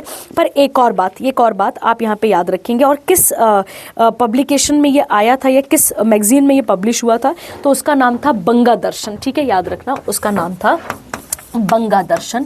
ये आप इसके साथ याद रख लेंगे, ठीक है। बंगा दर्शन के अंदर ये लाया गया था, ठीक है। और बाद में हमारे नेशनलिस्ट जितने भी हुए उन सब का क्या बना? ये थीम सॉन्ग बना वंदे मातरम, ठीक है। अगला कहता है चीफ गेस्ट की बात करते हैं, तो गौर करो क्या लिखा है? एंटोनियो कोस्टा, जो कि प्रेसिडेंट है यूरोपियन काउंसिल के। उसके अलावा Ursula von der Leyen, president of European Commission. और उसके अलावा बात करते हैं तो इन सब ने यहाँ पर क्या करा है? पार्टिसिपेट करा है, ठीक है। तो ये आप इसके साथ क्लियर रखेंगे, इन सब ने क्या करा है? यहाँ पर पार्टिसिपेट करा है। ऑस्कर विनिंग, कुछ याद होगा तो आपको याद होगा, नाटू नाटू एक गाना आया था RRR मूवी के अंदर, ठीक है। वो गाना किसने लिखा था? तो आपको पता होना चाहिए, वो कंपोज करा था MM कीरवानी ने। उन्होंने एक स्पेशल म्यूजिकल पीस यहाँ पर प्रोवाइड करा इस पर्टिकुलर डे के दिन। और साथ ही क्या था यहाँ पर? 150th एनिवर्सरी थी किसकी? वंदे मातरम सॉन्ग के। और वंदे मातरम वही सॉन्ग है जो बंकिम चंद्र चैटर्जी ने लिखा है, ठीक है। कहता है the parade was commanded by lieutenant general Bhavnish Kumar, याद रखना है आपने। उसके साथ जो मेजर जनरल नवराज ढिल्लो हैं, और इन सब ने यहाँ पर क्या करी है? परेड करी है। कहता है served as the parade second in command, तो वो पहले आगे होंगे फिर ये पीछे होंगे, इस तरीके से। कहता है इसी टाइम पीरियड पे हाइपरसोनिक, याद रखना, आर्सेनल को भी यहाँ पर क्या किया गया है? इसको इजी भाषा में समझो, ये एक long range anti ship hypersonic missile है। मतलब अगर किसी दुश्मन का जहाज हमारे एरिया में आता है तो उसको डिस्ट्रॉय करने की पावर ये रखता है। और इसको किसने डेवलप करा है? DRDO ने इसको यहाँ पर डेवलप करा है। तो ये आप इसके साथ यहाँ पर ऐड कर लेंगे और इसके साथ इसको यहाँ पर जोड़ लेंगे, ठीक है। अब गौर करते हैं, यहाँ पर एक पॉइंट और लिखा है बीटिंग रिट्रीट। बीटिंग रिट्रीट का मतलब होता है बेटा कि जिस दिन हम ये जो सेरेमनी है, पूरी की पूरी सेरेमनी, रिपब्लिक डे है, जब हम इसे क्या करते हैं? इसका एंड करते हैं। तो सेरेमनी का जब हम एंड करेंगे उसे क्या कहा जाता है? उसे बीटिंग रिट्रीट यहाँ पर कहा जाता है। और ये कहाँ पर होगी? विजय चौक। विजय चौक कहाँ पर है? नई दिल्ली में हमें देखने को मिलता है, ठीक है। चलिए आगे बढ़ते हैं, अगला पॉइंट। अगला कहता है मध्य प्रदेश की जो सरकार है, अब क्या हुआ, जिस दिन रिपब्लिक डे चल रहा था, अगर आप गौर करेंगे तो हर स्टेट लेवल पे भी कोई ना कोई प्रोग्राम चल रहा था। तो वैसे ही जब ये प्रोग्राम वहां पर चल रहा था तो वहीं के जो गवर्नर है, जिनका नाम क्या था है मंगू भाई पटेल, इन्होंने क्या कर दिया? इन्होंने अनाउंस करा कि 2026 को हम ईयर ऑफ एग्रीकल्चर की तरह सेलिब्रेट करेंगे। और क्या थीम रहेगी यहाँ पे? Prosperous farmers and prosperous state. अगर फार्मर्स खुश रहेंगे तो कुदरती अनाज अनाज रहेगा तो सारी चीज़ें यहाँ पर ठीक रहेंगी, इस तरीके से बोला गया है। ठीक है, चलिए अब गौर करते हैं यहाँ पर एक चीज़ और गौर करना, एग्रीकल्चर के अंदर केवल कृषि ही नहीं आएगी, इसके अंदर लाइव स्टॉक, जिसको हम क्या बोल देते हैं, पशुपालन, एनिमल हस्बेंड्री, सब इसके अंदर कवर किया जाएगा। तो ये आप इसके साथ मेंशन कर लेंगे। ठीक है, तो इसके साथ ये सारी चीज़ें भी कवर यहाँ पर की जाएंगी। ठीक है, और मध्य प्रदेश की कैपिटल की बात करते हैं तो कैपिटल क्या आती है, भोपाल, ये हमें यहाँ पर याद रखना है। ठीक है, चलिए अब मध्य प्रदेश के साथ बनने वाले 2-4 फैक्ट को सीख लेते हैं। ये कब बना था, तो 1 नवंबर 1956 को बना था, पर सन 2000 में इससे एक राज्य अलग हुआ था और उस राज्य का नाम है छत्तीसगढ़। तो ये आप इसके साथ यहाँ पर क्लियर रख सकते हैं। ठीक है, उसके अलावा अगर मैं बात करूँ यहाँ पर, तो यहाँ पर एक ट्राइब हमें देखने को मिलती है, दैट इज गोंद, ये आप इसके साथ मेंशन कर लेंगे। पहले भी बताया हुआ है आपको कि गोंद ट्राइब हमें कहाँ देखने को मिलती है, मध्य प्रदेश में देखने को मिलती है। ठीक है, उसके अलावा मध्य प्रदेश को ही टाइगर स्टेट ऑफ इंडिया भी कह देते हैं। ठीक है, क्यों, क्योंकि बहुत ज़्यादा गौर करेंगे यहाँ पे टाइगर रिजर्व हमें यहाँ पर देखने को मिलते हैं। ठीक है, टाइगर स्टेट ऑफ इंडिया किसे कहा जाता है, मध्य प्रदेश को कहा जाता है, ये आप इसके साथ यहाँ पर ऐड कर सकते हैं। ठीक है, उसके अलावा अगर हम फोक डांसेस की बात करें तो यहाँ पे कौन कौन से फोक डांसेस होते हैं वो भी आप मेंशन कर लेंगे। इसमें एक आ जाएगा आपके पास गौर, याद रखना, उसके अलावा एक आ जाएगा मटका डांस, ठीक है, और एक आ जाएगा कर्मा डांस। ठीक है, और भी बहुत सारे डांस होंगे पर ये 3 इंपॉर्टेंट ज़्यादा मेजर थे वहाँ पर, तो ये आप यहाँ पर इसके साथ याद रखेंगे। ठीक है, अगर मैं बात करूँ यहाँ पे फेस्टिवल्स की, तो फेस्टिवल के नाम पे आप याद रखेंगे, ऐसे तो अनगिनत फेस्टिवल्स होंगे वहाँ पर। खजुराहो ये जब कराई जाती है वहां पर भी कराया जाता है।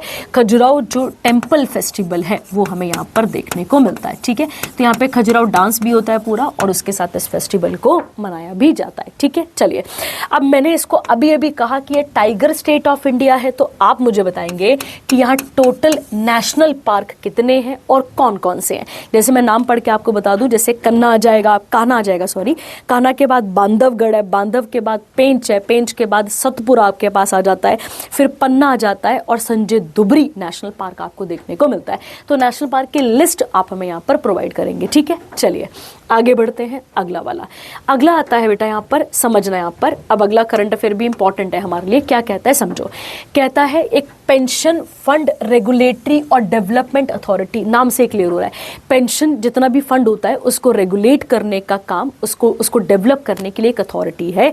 इस अथॉरिटी के बारे में पहले पढ़ लेते हैं फिर न्यूज़ पे आते हैं। कहता है इस अथॉरिटी को सेटअप किया गया था 23 अगस्त 2003 में। ये एक इंटरिम बॉडी है, इंटरिम कह सकते हैं, मतलब उस समय की टेम्पररी बॉडी थी जो कि क्या करती थी, प्रमोट, रेगुलेट और डेवलप करती थी किसको, यहाँ पर पेंशन सेक्टर को। ठीक है, जिसको बाद में स्टैट्यूटरी अथॉरिटी मिलती है कब, 1 फरवरी 2014 को, और किस एक्ट के अंदर, तो PFRDA एक्ट 2013 के अंदर। चेयरपर्सन कौन है इसके, तो शिवा सुब्रमण्यम रमनन आप याद रखेंगे, और इसके हेडक्वार्टर आपको नई दिल्ली में देखने को मिल जाते हैं। ठीक है, तो पहले आपको ये समझना पड़ेगा कि ये बॉडी क्या कर रही है। ठीक है, तो ये बॉडी समझ में आ गई। अब इस बॉडी ने क्या लॉन्च करा, समझो बेटा, इस बॉडी ने लॉन्च करा, इस बॉडी ने एक कह सकते हैं एक कमेटी बनाई है, और उस कमेटी का नाम है सागर या सारग उसको कहा जाएगा। तो सारग का फुल फॉर्म क्या आ जाता है, strategic asset allocation and risk governance committee, जिसके हेड कौन होंगे आपके पास यहाँ पे, नारायण रामचंद्रन, जो कि क्या करेगा, जो कि रिव्यू करेगा, रिकमेंड करेगा और मॉडर्नाइज करेगा बेटा किसको, इस पूरे के पूरे नेशनल पेंशन सिस्टम के फ्रेमवर्क को। ठीक है, कहता है ये 10 मेंबर कमेटी रहेगी बेटा। ऐसे लोग इसके अंदर आएंगे जो कि कैपिटल मार्केट में मैनेज करने में, मतलब एसेट जो कि पूंजियां होती हैं उसको मैनेज करने के लिए जो सिक्योरिटीज होती हैं उनके ऊपर जो कानून होते हैं वो सब यहाँ पर आएंगे, और वो सब लोग किसके ऊपर काम करेंगे, इस पर्टिकुलर चीज़ के ऊपर काम करेंगे। ठीक है, तो ये आपको यहाँ पर इसके बारे में याद रखना है। ठीक है, ये आपको यहाँ पर क्लियर रखना है। ठीक है, और इसके बारे में और कुछ नहीं करना है, बस आपने कमेटी के चेयरपर्सन का नाम आपको देखना पड़ेगा, नारायण रामचंद्रन, ये आप इसके साथ क्लियर रखेंगे। ठीक है, चलिए आगे बढ़ते हैं। अगला वाला, अगला कहता है यूरोपियन यूनियन कमीशन ने विजिट करा था, अभी हमने थोड़ी देर पहले पढ़ा था रिपब्लिक डे वाले दिन, याद करिए, ठीक है। तो अब क्या क्या इसके साथ है गौर करो। कहता है उर्सुला वॉन देर लेयन जो कि president of European union commission है, और एंटोनियो जो कि इस काउंसिल के प्रेसिडेंट है, ठीक है, इन्होंने ऑफिशियली विजिट करा था 25 से लेकर 27 जनवरी। अब बेटा गौर करो, ऐसे बड़े बड़े लोगों को या ऐसे बड़े बड़े दूसरे देशों के लोगों को इनवाइट करने का कारण होता है कि हम और जो हमारा मतलब हम और जो दूसरा देश है उन दोनों का जो कह सकते हैं आप यहाँ पे ट्रेड है या उन दोनों के जो रिलेशनशिप है वो और ज़्यादा मजबूत वहाँ पर किए जा सकें, ठीक है। तो एक्चुअली में मेन मोटिव तो यही रहता है, तो वहाँ पर इनको एज ए चीफ गेस्ट बुलाया गया था। अब आप मुझे बताएंगे 1950 में गौर करना, जो हमने पहला रिपब्लिक डे मनाया था, कब? 26 जनवरी 1950 को जो हमने पहला रिपब्लिक डे मनाया था, उस दिन हमारे प्रधानमंत्री तो जवाहरलाल नेहरू थे। आप मुझे बताएंगे कि उस दिन हमारे चीफ गेस्ट कौन थे, ठीक है, आपको पता होना चाहिए कि हमारे चीफ गेस्ट कौन थे। अगला कहता है दोनों के दोनों लीडर्स जो हैं वो हाई लेवल डेलीगेशन, इसके अलावा एक काजा कैलाश जो वाइस प्रेसिडेंट हैं वो भी यहाँ पर पहली बार कहाँ पर आई हैं, इंडिया आई हैं। और इसी के साथ गौर करेंगे प्रधानमंत्री नरेंद्र मोदी ने इन दोनों के साथ यहाँ पर क्या करा है, एक समिट को भी को चेयर करा है, कहाँ पर? वो भी दिल्ली के अंदर, ठीक है। और दोनों के दोनों का एक प्लान चल रहा है 2030 के लिए, इंडिया और ईयू का comprehensive strategic agenda. Comprehensive strategy के अंदर सब कुछ कवर हो जाता है, सर्विसेज हो जाती है, ट्रेडिंग आ जाएगी, ठीक है, सारे रिश्ते यहाँ पर हमें मजबूत करने हैं आने वाले 5 सालों के अंदर, ठीक है। तो ये आप इसके साथ याद रखेंगे, ठीक है। अगला कहता है कि highlight of the summit was the announcement conclusion of, ठीक है। वैसे तो फ्री ट्रेड एग्रीमेंट आप सब जानते हैं, जब हम क्या कर देते हैं, जब हम ट्रेड के ऊपर जो टैरिफ्स होते हैं उन्हें क्या करते हैं, कम करते हैं या फिर घटाते हैं या बिल्कुल ही कई बार खत्म कर देते हैं, जिसको क्या बोला गया है, मदर ऑफ ऑल डील्स। तो यूरोपियन यूनियन जो कमीशन है उसके साथ हमें अपने रिलेशंस को ठीक करने का मौका मिला है, तो वो हम यहाँ पर कर रहे हैं, ठीक है। कहता है इंडिया और ईयू जो एफटीए है now become India's 22nd FTA partner. तो ऐसी और भी बहुत सारी कंट्रीज होंगी जो हमारी फ्री ट्रेड पार्टनर है, उसमें से एक कौन और ऐड हो चुकी है, तो यूरोपियन यूनियन, ये आप इसके साथ ऐड कर लेंगे, ठीक है। और आप सबको पता होना चाहिए यूरोपियन यूनियन एक कमीशन है, ठीक है, एक कमीशन है। कमीशन बोलने का मतलब हो गया एक ग्रुप है, और कितनी कंट्रीज का ग्रुप है, तो आपको याद रखना है 27 कंट्रीज का ग्रुप ये हमें देखने को मिलता है, ठीक है। तो 27 कंट्रीज का ये ग्रुप हमें देखने को मिलता है, ठीक है। तो आप इसके साथ नोट कर लेंगे। चलिए आगे अगला वाला। अगला कहता है इसी जो अभी हम PFRDA के बारे में पढ़ रहे थे, जो अभी बॉडी बनी थी, अभी हमने पढ़ा था, ठीक है, उसी बॉडी ने एक नए सिस्टम को लॉन्च करा है जिसका नाम है NPS, नेशनल पेमेंट सिस्टम, स्वास्थ्य पेंशन स्कीम को। गौर करो, नाम से क्लियर हो रहा है कि इसने यहाँ पर किसके ऊपर कोशिश करी, यहाँ पे जो हेल्थ स्कीम है उसको यहाँ पर इंट्रोड्यूस करने की कोशिश करिए। तो गौर करो क्या लिखा हुआ है। अगर हम PFRDA के बारे में बात करते हैं तो इसने एक नई health link pension offering system को यहाँ पर इंट्रोड्यूस करा है जिसका नाम आता है स्वास्थ्य पेंशन स्कीम। ये आप यहाँ पर याद रखेंगे, ठीक है। कहता है ये जो स्कीम है इसे लॉन्च किया गया प्रूफ ऑफ कॉन्सेप्ट। क्या मतलब हुआ इसका? प्रूफ ऑफ कॉन्सेप्ट का मतलब हो गया कि अभी इसको देखा जाएगा, बेटा ध्यान रखना, मतलब अभी ये पूरी की पूरी ऐसे नहीं कि एक ही बार में इसको लॉन्च कर दिया जाएगा, पहले से क्या किया जाएगा बेटा, इसे पहले देखने के लिए इसको लॉन्च किया गया है, जिसको हम पायलट प्रोजेक्ट भी कह देते हैं कई बार। और दूसरी बात क्या कहता है यहाँ पे, कहता है यहाँ पे proof of concept under its regulatory sandbox framework, ताकि क्या किया जा सके, जितने भी हेल्थ रिलेटेड बेनिफिट हैं उनको एक ही डोमेन के अंदर लाया जा सके। वैसे ये ट्रायल पर्पस पे है, अगर चल जाती है तो बहुत अच्छी स्कीम हमें देखने को मिल जाएगी, ठीक है। देखिए अब गौर करते हैं इसे कब लॉन्च किया गया है, तो याद रखना इसे अभी अभी 2026 में लाने की बात की गई है, तो आप इसके साथ याद रखेंगे, ठीक है। और गौर करो अगर हम बात करते हैं जब हम बीमार, वैसे तो देखो सबको ठीक ही रहना चाहिए, पर कई बार ऐसी कुछ सिचुएशंस आ जाती हैं जब हमें हॉस्पिटल्स जाना पड़ जाता है, ठीक है। तो गौर करोगे तो एक होता है OPD वाला मेथड, जहां पर हम गए और हमने दवाई ली, चेक चेकअप करवाया, दवाई ली और वापस आ गए, ठीक है। और एक होता है बेटा इन पेशेंट। इन पेशेंट का मतलब हो गया जब आप वहाँ पर एडमिट हो गए, कोई गंभीर बीमारी हो गई और फिर हमें क्या होना पड़ गया, वहाँ पर एडमिट होना पड़ गया, ठीक है। तो कहता है ये जो स्कीम है ये इन दोनों को कवर कर रही है, ये पॉइंट इंपॉर्टेंट है, ठीक है। तो ये ओपीडी को भी कवर करती है और इन पेशेंट को भी क्या करती है, कवर करती है, ठीक है। अब एक बात समझना, ऐसा क्या इससे पहले हमारे पास कोई हेल्थ स्कीम नहीं है? नहीं बेटा, इससे पहले भी इंडिया के पास कई अनगिनत स्कीम्स हमें देखने को मिलती हैं जो किसके साथ डील करती हैं, जो कि डील करती हैं किसके साथ, इन पेशेंट वाली कैटेगरी के साथ। मतलब अगर आप एडमिट हो गए तो आपके एडमिट होने पर जो है वो अगर मैंने हेल्थ कोई स्कीम ले रखी है तो ये काम करेगी। पर गौर करो ये जो स्वास्थ्य वाली है ये किसको कवर करेगी, ये ओपीडी को भी कवर करेगी, ठीक है। तो ये इंपॉर्टेंट हो गया। कहता है इसके बाद का ये जो न्यूली लॉन्च पेंशन स्कीम जो है वो स्पेसिफिक सेक्टर स्कीम है, याद रखना, और इसके अंदर मल्टीपल स्कीम फ्रेमवर्क रहेगा। जैसे मैंने ओपीडी आपको इन पेशेंट वाला आपको बता दिया। कहता है अंडर द पायलट, मैंने अभी आपको क्या कहा था कि इसकी अगर हम बात करते हैं तो ये कैसी स्कीम है अपने पास यहाँ पर, तो ये हमारे पास अभी ट्रायल बेसिस पे चल रही है। कहता है any Indian citizen is eligible, ऐसा हर कोई भारत के अंदर जो भी नागरिक है वो यहाँ पर क्या है, इसका स्कीम के लिए एलिजिबल रहेगा। Under the new scheme provided he और शी, इसके पास क्या होना चाहिए, एक कॉमन स्कीम अकाउंट होना चाहिए, ठीक है। याद रखना कॉमन स्कीम आपके पास क्या होना चाहिए, अकाउंट होना चाहिए। अगर वो नहीं है तो फिर आपको कौन प्रोवाइड करेगा, फिर वो बनाया जाएगा प्रॉपर तरीके से, ठीक है। याद रखना एक अकाउंट बनेगा। और गौर करो अगर आप ऑलरेडी किसी स्कीम का बेनिफिट ले रहे थे, ठीक है, मान लो अगर मान लेते हैं कि अगर मेरे पास कोई और स्कीम भी थी तो वो भी इसके अंदर क्या हो जाएगी बेटा, ऐड हो जाएगी। ये आप यहाँ पर इसके साथ ऐड कर लेंगे, ठीक है। तो मतलब ये भी इसके अंदर कवर की जाएगी। इस स्कीम के अंदर जो एलिजिबल सब्सक्राइबर होगा, अच्छा एक और बात है ना, ये स्कीम वॉलंटरी है, याद रखना, ठीक है। ये कैसी है, यहाँ पर वॉलंटरी है, ये बात याद रखेंगे। मतलब इसमें क्या किया जाएगा, अगर मुझे ज्वाइन करना है तो ठीक है, नहीं करना है तो भी ठीक है। और दूसरा ये कॉन्ट्रीब्यूटरी है। कॉन्ट्रीब्यूटरी का मतलब होता है कि आप भी पैसे डालेंगे, मतलब सरकार तो पैसे डालेगी, आप भी क्या करेंगे, यहाँ पे कॉन्ट्रीब्यूट करेंगे।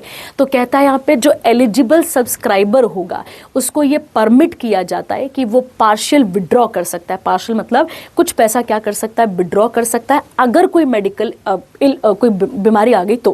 कहता है कितने परसेंट तक का, तो 25% तक का जो उसने कॉन्ट्रीब्यूट करा है वो। कहता है इसमें कोई रिस्ट्रिक्शन नहीं रहेगी कि आप 1 लाख निकाल सकते हैं, 2 लाख, जितना आपको चाहिए आप निकाल सकते हैं। पर हाँ, आपके अकाउंट में मिनिमम कितना एक्यूमुलेटेड होना चाहिए, 50,000 तो होना चाहिए। कहता है अगर मान लो क्रिटिकल इन पेशेंट ट्रीटमेंट है, क्रिटिकल इन पेशेंट क्या बताया था, जो एडमिट ही हो गया, वो अगर होगा तो वहां पर आपके एक्सपेंसेस कितने, अगर और आपके एक्सपेंसेस कितने चले गए, 70% ऑफ द अवेलेबल कॉर्पस, तो उसके अंदर आप यहाँ पर क्या कर सकते हैं, प्री मेच्योर एग्जिट कर सकते हैं, अपनी अमाउंट को बाहर निकाल सकते हैं और अपनी अमाउंट का प्रॉपर उस पर्टिकुलर पेशेंट के लिए यूज कर सकते हैं, ठीक है। तो ये इसके अंदर बताया गया है, ठीक है। चलिए अगला कहता है नीति आयोग ने लॉन्च करा है संपूर्ण अभियान, ठीक है। अब बेटा समझो, पहले संपूर्ण अभियान पहला चलाया गया था 2024 के अंदर, ध्यान देना, ठीक है। जो अभी संपूर्ण अभियान चला था वो कब चला था बेटा, 2024 के अंदर इसका पहला फेज था, जिसके अंदर बहुत ही अच्छी अचीवमेंट की है किसने, यहाँ पर नीति आयोग ने। ये नीति आयोग का डेटा है, ठीक है। अब क्या किया गया है, अब इसका एक दूसरा वर्जन लाया गया है, दैट इज 2.0। तो ये आपको याद रखना है, ठीक है।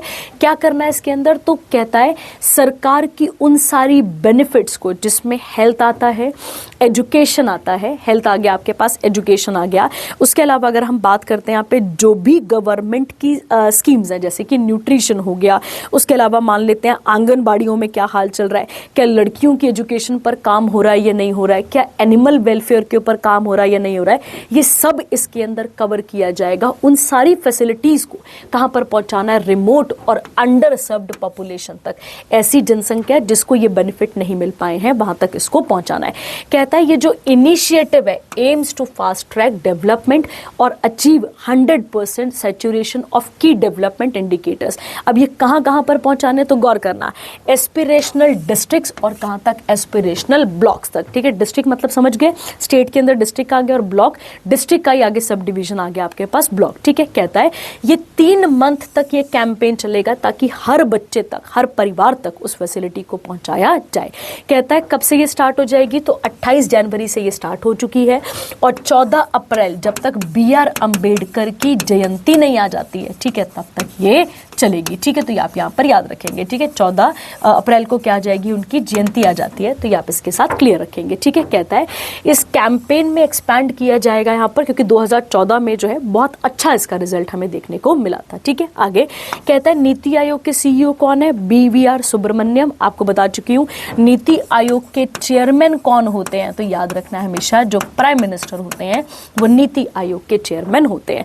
और ये बॉडी कब बनी थी, तो 1 जनवरी 1950 को, 1 जनवरी 2015 को ये आपको देखने को मिलती है, ठीक है। और याद रखना, ना ही ये कॉन्स्टिट्यूशनल बॉडी है, ना ही ये स्टैट्यूटरी बॉडी है, ये लाइन हमें यहाँ पर क्लियर रखनी है, ठीक है। चलिए अगला वाला, अगला कहता है जो हमारे पास भारत सरकार है, ध्यान देना, जो हमारे पास भारत सरकार है उसने कोकिंग कोल को, ठीक है, एक क्रिटिकल और स्ट्रैटेजिक मिनरल की कैटेगरी के अंदर डाल दिया गया है। एक एक्ट है, उस एक्ट के अंदर एक पर्टिकुलर मिनरल्स की लिस्ट है, उसके अंदर इसको यहाँ पर डाल दिया गया है। और वो एक्ट कब आया था, 1957 में आया था। क्यों किया गया ऐसा, ताकि क्या किया जा सके, ताकि जो रिड्यूस किया जा सके इंडिया का जो हैवी डिपेंडेंस है किसके ऊपर, इंपोर्ट के ऊपर, और कहता है एंड स्ट्रेंथन जो डोमेस्टिक स्टील सप्लाई चेन है, मतलब ये जो कोकिंग कोल है इसका सबसे ज्यादा यूज किस पर्टिकुलर सेक्टर में किया जा रहा है, तो आप याद रखेंगे इसका किस सेक्टर में इसका यूज किया जाता है, स्टील वाले में सबसे ज्यादा किया जाता है। कहता है कोकिंग कोल की बात करते हैं अगर हम, तो ये कार्बन रिच कोल होता है, कोयला होता है, जो कि स्टील प्रोडक्शन के सबसे इंपॉर्टेंट काम में हमें देखने को मिलता है। जब ब्लास्ट किया जाता है, आयरन और स्टील को अलग किया जाता है, वहां पर यह काम करता है और एक बहुत इंपॉर्टेंट रोल करता है काम पर, जो भी इंडस्ट्रियल मैन्युफैक्चरिंग होती है वहां पर भी। अगर हम बात करें, इंडिया के पास 37.37 billion tonne coking coal resources हैं, कहां पर, तो याद रखेंगे झारखंड के अंदर। उसके अलावा कुछ और रिजर्व्स है मध्य प्रदेश, वेस्ट बंगाल और छत्तीसगढ़ के अंदर आपको देखने को मिलते हैं, ठीक है। कहता है despite the rich coking coal, हमारे पास इतने ज्यादा रिसोर्सेज होने के कारण भी के वजह से भी हम क्या करते हैं, यहाँ पे हमें इंपोर्ट करना पड़ता है किसको, यहाँ पे इस कोकिंग कोल को, तो ये आप यहाँ पर याद रखेंगे। और कहता है जितना हमारे पास है उसका 95% तो कहाँ चला जाता है बेटा, यहाँ पर वो कहाँ चला जाता है, वो चला जाता है स्टील सेक्टर के अंदर। तो गौर करो, इसको इसके ऊपर इसको इसीलिए किस कैटेगरी के अंदर डाला गया है, क्रिटिकल मिनरल, जो कि किसके अंदर आ जाता है, ये आ जाता है यहाँ पर 1957 के एक्ट के अंदर। और एक बार ये इस पर्टिकुलर चीज के अंदर चले गए तो फिर इसके ऊपर मतलब आप ऐसा कह सकते हैं कि रिस्ट्रिक्शंस लग जाएंगी, और उस रिस्ट्रिक्शंस के तहत ही इन चीज़ों को यहाँ पर यूज़ किया जाएगा। और एक बात आपको और याद रखनी पड़ेगी, जो ये कोयला है अपने पास, इसको और कहाँ पे यूज़ किया जाता है, इसको इलेक्ट्रिसिटी जनरेट करने के पर्पज से भी यूज़ किया जाता है, ठीक है। चलिए अगला वाला, अगला आता है MOSPI, जो मिनिस्ट्री ऑफ स्टैटिस्टिक्स प्रोग्राम ये किसके पास है, तो ये है राव इंदरजीत सिंह के पास है, ठीक है। राव इंदरजीत सिंह के पास आपको ये देखने को मिलती है, ठीक है। तो कहता है इन्होंने इम्प्लीमेंट करा है किसको, पैमाना को, ठीक है। ध्यान से सुनना, आपको पता है भारत सरकार कई सारे प्रोजेक्ट निकालती है, कई सारे, कि हम फलानी जगह पे ये कर देंगे, हम फलानी जगह पर वो चीज़ें कर देंगे, ऐसा कई बार वो अनाउंस करती है। पर वो जो अनाउंस करती है, क्या उस अनाउंसमेंट के बाद उसका कोई लेखा जोखा होता है, क्या उसको देखा जाता है कि भाई वो इंफ्रास्ट्रक्चर बना भी या नहीं बना, तो उसके लिए पर्टिकुलरली एक क्या लाया गया है, एक आप ऐसा कह सकते हैं एक पोर्टल को लाया गया है जिसका नाम है पैमाना, जिसमें उस पर्टिकुलर प्रोजेक्ट की असेसमेंट की जाएगी, उसका इंफ्रास्ट्रक्चर को मॉनिटर किया जाएगा, और फिर उसके बाद उसको मतलब एनालाइज किया जाएगा किसके लिए, नेशन बिल्डिंग के लिए, ठीक है।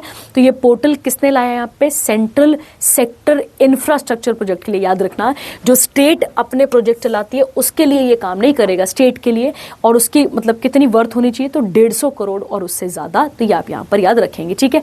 इससे पहले एक और सिस्टम चल रहा था जिसका नाम था ऑनलाइन कंप्यूटराइज्ड मॉनिटरिंग सिस्टम, अब इसको यहाँ पर इंट्रोड्यूस किया गया है, ठीक है।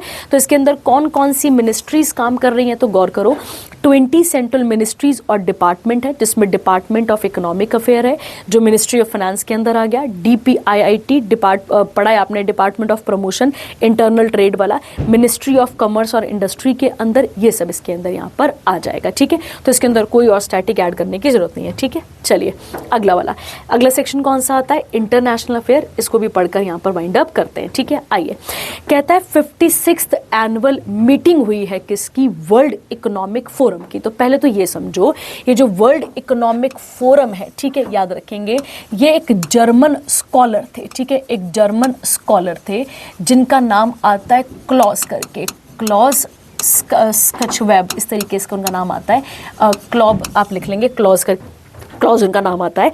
उनका ये आइडिया था, ये आप यहाँ पर याद रखेंगे, ठीक है। और ये बॉडी कब बनी थी? तो ये बनी थी 1971 में, और कहाँ पर? तो आप याद रखेंगे कॉलोन जी, स्विट्जरलैंड में इसके हेडक्वार्टर हमें देखने को यहाँ पर मिलते हैं, ठीक है। तो ये पहले आपको याद रखना है, ठीक है। अब गौर करो, इसकी एक एनुअल मीटिंग हुई है जिसको हम क्या कहेंगे, 56, और ये कहाँ पर हुई है? डेवोस में हुई है। डेवोस कहाँ पर आता है? स्विट्जरलैंड में। गौर करना, ये इस पर्टिकुलर मीटिंग के अंदर दुनिया भर से, गौर करना, दुनिया भर से लोग आते हैं, बहुत सारे लोग आते हैं। बहुत सारे लोग बनने का मतलब हो गया, इस पर्टिकुलर बॉडी को बनाया गया था, क्यों? ताकि जितने भी, अच्छा देखो बेटा, पहले तो इनिशियल समझो इसका, किसको शुरू में क्यों बनाया गया था।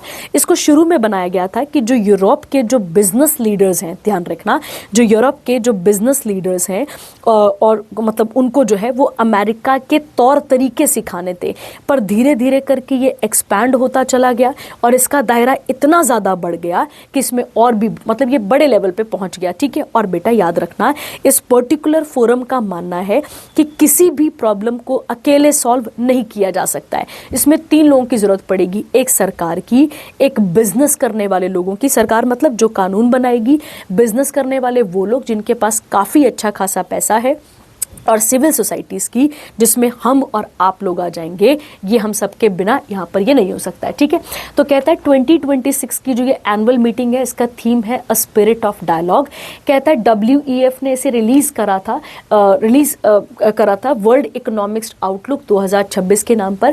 कहता है यहाँ पर अगर हम बात करें इस रिपोर्ट के अनुसार, गौर करना, इस रिपोर्ट के अकॉर्डिंग 53% जो चीफ इकोनॉमिक्स की जो उम्मीदें हैं, ठीक है, कि 2026 में जो है, जो वो ग्लोबल इकोनॉमिक कंडीशन जो कमजोर हो गई हैं, मतलब कमजोर हैं जो होंगे, जो वो सितंबर 2025 के 72% के मुकाबले से क्या है, सुधार है।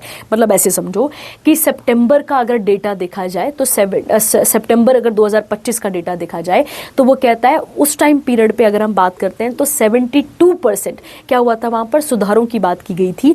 मतलब इस रिपोर्ट के अकॉर्डिंग अगर हम देखते हैं तो 53 जो चीफ इकोनॉमिक्स हैं उनकी बड़ी सारी उम्मीदें हैं, ठीक है। उनकी उम्मीदें हैं कि 2026 में जो ग्लोबल इकोनॉमिक कंडीशन है, ठीक है, और जो कमजोर हो जाएंगी यहाँ पर, वो सितंबर के मुकाबले अभी फिर भी उनमें सुधार देखने को मिल रहा है, ठीक है। कहता है अगर हम इस रिपोर्ट की बात करें तो इस रिपोर्ट का टाइटल था proof over promises insight on real world AI adoption 2025 mind organisation, ठीक है। ये आप यहाँ पे याद रखेंगे। कहता है टेक महिंद्रा लिमिटेड भी इसके अंदर इंक्लूड होती है, और वहां पे list of organise for making AI real time work के लिए यहाँ पर आता है, ठीक है। तो ये आप इसके साथ याद रखेंगे, ठीक है। तो WF के कई सारे प्रोग्राम है, उसके अंदर ये ऐड हुआ है। अगर हम बात करें इसी के अकॉर्डिंग एक वाइट पेपर बनता है जिसमें इंडिया का rank 8th out of 11th countries हमें देखने को मिलता है। किस सेंस में यहाँ पर? तो याद रखेंगे AI इन्वेस्टमेंट किस में, GDP वगैरह में, ये आप इसके साथ देखेंगे। USA इस लिस्ट में टॉप कर रहा है, सिंगापुर, फिर साउथ कोरिया और उसके बाद चाइना हमें देखने को मिलता है। कहता है इस मीटिंग में 5 नए सेंटर्स की यहाँ पर बात की गई है for the 4th industrial revolution, जो अब इंडस्ट्रियल बढ़ रहा है, इंडस्ट्रीज बढ़ रही हैं, उस रेवोल्यूशन के लिए यहाँ पर बात की गई है। कहता है डोनाल्ड ट्रंप की बात करते हैं यहाँ पर, तो उन्होंने यहाँ पर साइन करा है founding charter of the board of peace initiative, किसके साथ? यहाँ पे 19 कंट्रीज के साथ। इंडिया से कौन गए थे? अश्विनी वैष्णव, ये आप यहाँ पे याद रखेंगे।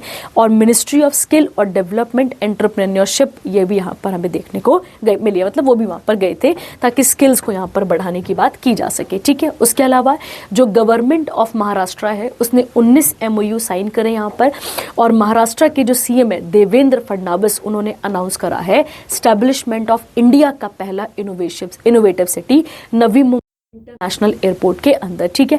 फिर उसके बाद यूपी वालों ने भी करा है इसको लेकर, इंफ्रास्ट्रक्चर को लेकर।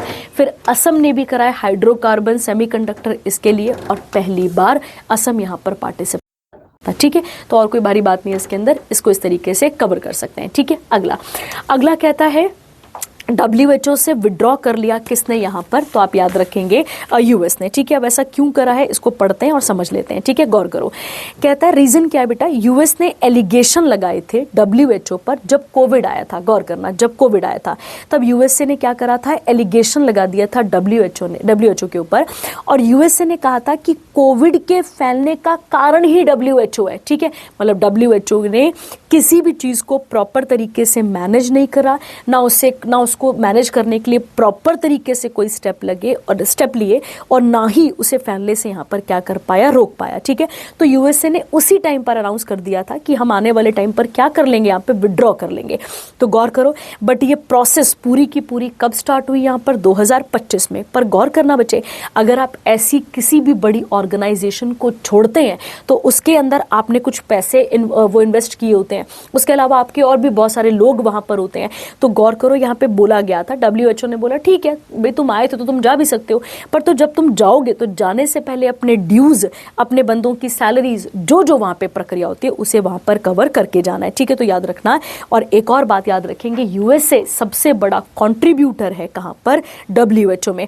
18 से 20% कॉन्ट्रीब्यूट कौन करता है, मतलब WHO का जितना भी बजट है XYZ, उसका 18 से 20% कौन कंट्रीब्यूट कर देता है, तो याद रखना वो यूएसए कर देता है। और इसका इम्पैक्ट पड़ेगा किसके ऊपर बच्चे, यहाँ पर ग्लोबल हेल्थ के ऊपर। जो प्रोग्राम चल रहे थे उनके ऊपर भी क्या आ जाएगी, थोड़ी सी मंदी आ जाएगी। जैसे WHO के कुछ प्रोग्राम है इंडिया में भी, जैसे मलेरिया को लेकर, ट्यूबरक्लोसिस को लेकर, इन सब में भी आने वाले टाइम पर प्रॉब्लम आ जाएगी फंडिंग को लेकर, ठीक है। तो आप इसके साथ यहाँ पर ऐड कर सकते हैं, ठीक है। उसके अलावा WHO की बात की जाए तो WHO कब बना था, 7 अप्रैल 1948 को, और इसके हेडक्वार्टर हमें कहाँ पर मिलते हैं, तो याद रखना जेनेवा स्विट्जरलैंड पे हमें देखने को ये मिलते हैं, ठीक है। तो आप इसके साथ कवर कर लेंगे, ठीक है। चलिए अब अगला इंपॉर्टेंट सेक्शन कौन सा आता है आपके पास, अवार्ड्स, और अवार्ड्स के साथ एक एक चीज को कवर कर लेते हैं, ठीक है। आइए, कहता है यहाँ पर आपके पास विले रिसर्च हीरोज अवार्ड मिला है, ठीक है। गौर करना, डॉक्टर चंद्रकांत लहरिया है, इनको एक स्टाफ मेंबर है किसके, WHO के, इन्हें विले रिसर्च हीरोज का क्या मिला है, यहाँ पे प्राइज मिला है। इम्पैक्ट बियॉन्ड एकेडमिया, मतलब जो जिस पर्टिकुलर ऑर्गेनाइजेशन के साथ आप काम कर रहे थे वहां तो चीजें थी ही थी, बट आपने उससे बाहर निकलकर अपने लेवल पे क्या करा है, चीजों के ऊपर काम करा है। तो ये पहले और इकलौते इंडियन हैं जिनको इस प्राइज से नवाजा गया है, ये आप याद रखेंगे। कहता है यहाँ पर, और इनको अगर हम बात करते हैं 2000 नॉमिनेशंस थे, उनमें से ये चुनकर आए हैं। और बाकी 4 विनर्स कौन कौन है इनके, तो कैटी ब्रोकर याद रखना, उसके बाद है ट्रेवर चार्ल्स, उसके बाद आ जाते हैं देब्रो एहसान और मारिया एलेना, ये आपको यहाँ पर देखने को मिलती है। तो मतलब ये उन रिसर्चर्स को दिया जाता है जिन्होंने इंक्लूसिव, इनोवेटिव और क्रिएट करा है रियल वर्ल्ड इम्पैक्ट। मतलब आप अपने दायरे से निकलकर जब कोई काम कर रहे हैं हेल्थ सेक्टर के अंदर, तो ये पर्टिकुलर अवार्ड आपको वहां पर दिया जाता है, ठीक है। चलिए आगे बढ़ते हैं, अगला आता है प्रेसिडेंट पुलिस कलर अवार्ड। गौर करना, ठीक है। इस अवार्ड को हम निशान के नाम से भी जानते हैं, वहां पे लिखा हुआ है, इसको हम निशान के नाम से जानते हैं। ये हम उन लोगों को प्रोवाइड करते हैं जिन्होंने आउटस्टैंडिंग सर्विस दी होती है और जो प्रोफेशनलिज्म और अपनी ड्यूटी के प्रति बहुत ज्यादा डेडिकेटेड हमें देखने को मिलते हैं, ठीक है। तो ये हम उन लोगों को ये अवार्ड से नवाजते हैं। तो कहता है जो मिनिस्ट्री ऑफ होम अफेयर्स है उसने ये अवार्ड किसको दिया है बेटे, तो वो दिया है सिक्किम पुलिस को, ये आप यहाँ पर याद रखेंगे। और कहता है ये one of the highest police honour है, याद रखना है। किस चीज में मिलता है, सर्विसेज के लिए, प्रोफेशनलिज्म और डेडिकेशन के लिए। तो सिक्किम जो है वो 15th स्टेट है और 3rd इन नॉर्थ ईस्ट है जिसको ये अवार्ड दिया जा चुका है। अनाउंसमेंट मेड की गई DGP अक्षय सचदेव के द्वारा और CM कौन आते हैं अपने पास, प्रेम सिंह तमांग के द्वारा, ठीक है। उसके अलावा इस तरीके से ये मेडल वगैरह भी दिया गया, ये आप यहाँ पर देख सकते हैं, ये दिया गया और ये फिर किसी पर्सन के लेफ्ट वाली बाजू की तरफ लगता है, ठीक है। उसके अलावा कहता है यहाँ पे सम ऑफ द प्रीवियस रेसिपिएंट कौन कौन है, मध्य प्रदेश को भी मिल चुका है, गुजरात, हिमाचल प्रदेश और हरियाणा को भी ये मिल चुका है, ठीक है। तो आप इसके साथ ऐड कर लेंगे, ठीक है। तो किस में मिलता है ये, तो मतलब ऐसी जगहों पे दिया जाता है जहाँ पे प्रोफेशनलिज्म की बात की जाती है, ठीक है। ये आप इसके साथ यहाँ पर क्लियर रखेंगे, ठीक है। चलिए अगला, अगला आता है, हम सबको पता है जब हम किसको पढ़ते हैं, जब हम पढ़ते हैं अवार्ड्स को, तो 26 जनवरी को ही हर साल क्या किया जाता है बेटा, पद्म अवार्ड्स को डिफाइन किया जाता है। पद्म अवार्ड्स की 3 कैटेगरी है, याद करो। एक आती है पद्म विभूषण, एक कौन सी आती है पद्म भूषण, और एक कौन सी आती है पद्मश्री। ये सारे अवार्ड कब बने हैं, तो याद रखने वाला पॉइंट है 1954 में ये तीनों बने हैं। इनके पुराने नाम कुछ और थे, वो इतने काम का नहीं है, पर ये इस तरीके से हमारे पास बनकर आए हैं। ध्यान रखना, ये हर पर्सन को दिए जाते हैं, पहले बेसिक समझ लो, ठीक है। पद्म अवार्ड हर पर्सन को दिए जाते हैं, चाहे उनका कलर कैसा हो, उनका जेंडर कोई भी हो, उनकी ऑक्यूपेशन, पोजीशन, सबको ये दिए जाते हैं, ठीक है। ध्यान रखना, कहता है यहाँ पर जो गवर्नमेंट एम्प्लॉयज होते हैं, ध्यान से सुनना, जो गवर्नमेंट एम्प्लॉयज होते हैं वो इसके लिए एलिजिबल नहीं होते हैं। जो भी सरकारी एम्प्लॉयज होते हैं, क्योंकि उनको तो उनकी फील्ड में और भी अवार्ड मिल रहे होते हैं ना, वो यहाँ पे एलिजिबल नहीं होते हैं, एक्सेप्ट, याद रखना, एक्सेप्ट डॉक्टर्स, याद रखेंगे, और इंजीनियर्स, ठीक है। इन दोनों को ये अवार्ड, मतलब अगर मैं गवर्नमेंट डॉक्टर हूँ तो मुझे ये अवार्ड यहाँ पर दिया जा सकता है। अगर मैं, सॉरी, इंजीनियर नहीं आएगा, साइंटिस्ट आएगा, सो सॉरी, ठीक है, और आ जाएगा साइंटिस्ट आपके पास, ठीक है।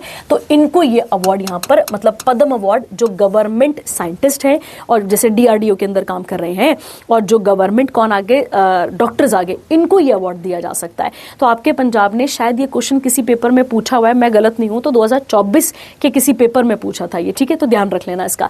कहता है प्रेसिडेंट ऑफ इंडिया उन्होंने अप्रूव करा है कि 131 पद्म अवार्ड्स हैं, जिसमें से 5 पद्म विभूषण है, 13 पद्म भूषण है और 113 पद्मश्री देखने को मिलते हैं, ठीक है। और याद रखना, कहता है इंक्लूडिंग डुओ केसेस, मतलब अगर मान लो किसी 2 पर्सन को भी मिल रहे हैं तो फिर वो एक काउंट होता है इस तरीके से, ठीक है। कहता है among these Padma awardees 19 women हमें देखने को मिलती हैं, 6 ऐसे लोग हैं जो फॉरेनर्स हैं, मतलब जिसमें NRI, PIO और OCI आ जाते हैं, और 16 ऐसे हैं जो कि पोस्टमसली मिल रहा है। पोस्टमसली का मतलब होता है मरने के बाद उनको दिया जा रहा है, ठीक है। तो ये आप इसके साथ यहाँ पर ऐड कर सकते हैं, ठीक है। ये आ गया आपके पास इंपॉर्टेंट, और वो कौन कौन है जिन्हें पद्म भूषण से नवाजा गया है, ठीक है, पद्म विभूषण से, सॉरी।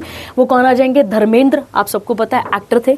उसके बाद आ जाता है, आ जाएंगे आपके पास यहाँ पे VS अच्युतनंदन, ये आ जाएंगे आपके पास। उसके अलावा जज of supreme court KT Thomas, और एजुकेशनलिस्ट आ जाते हैं P नारायणन, और उसके बाद एक वायलिनिस्ट है जिनका नाम है N राजम, तो आप यहाँ पे याद रखेंगे, ठीक है। अगर हम बात करते हैं हाईएस्ट नंबर पद्म अवार्ड किसे मिले हैं, तो महाराष्ट्र, उसके बाद तमिलनाडु, फिर UP, फिर वेस्ट बंगाल और केरला को यहाँ पर मिले हैं, ठीक है। चलिए आगे बढ़ते हैं। अगला, ये आ गई लिस्ट आपके पास किसकी, यहाँ की पद्म भूषण की, ये आप इसके साथ पढ़कर वाइंड अप कर सकते हैं, ठीक है। चलिए, पद्म भूषण हो गया। अब ये आता है आपके पास कौन सा वाला, पद्मश्री, और जो जिसको मिला है, अगर आपकी स्टेट में किसी को मिला है तो फिर आपको वो कवर करना पड़ेगा। जैसे यहाँ पर पंजाब है, यहाँ पर पंजाब है आपके पास, तो जहाँ जहाँ पंजाब है वहाँ पर आपको देखना पड़ेगा, ठीक है। उसके अलावा अगर हम बात करते हैं अगला वाला, अगला आता है जीवन रक्षा पदक अवार्ड, ठीक है। ध्यान रखना, जीवन रक्षा पदक अवार्ड यहाँ पर हमें देखने को मिलते हैं, ठीक है।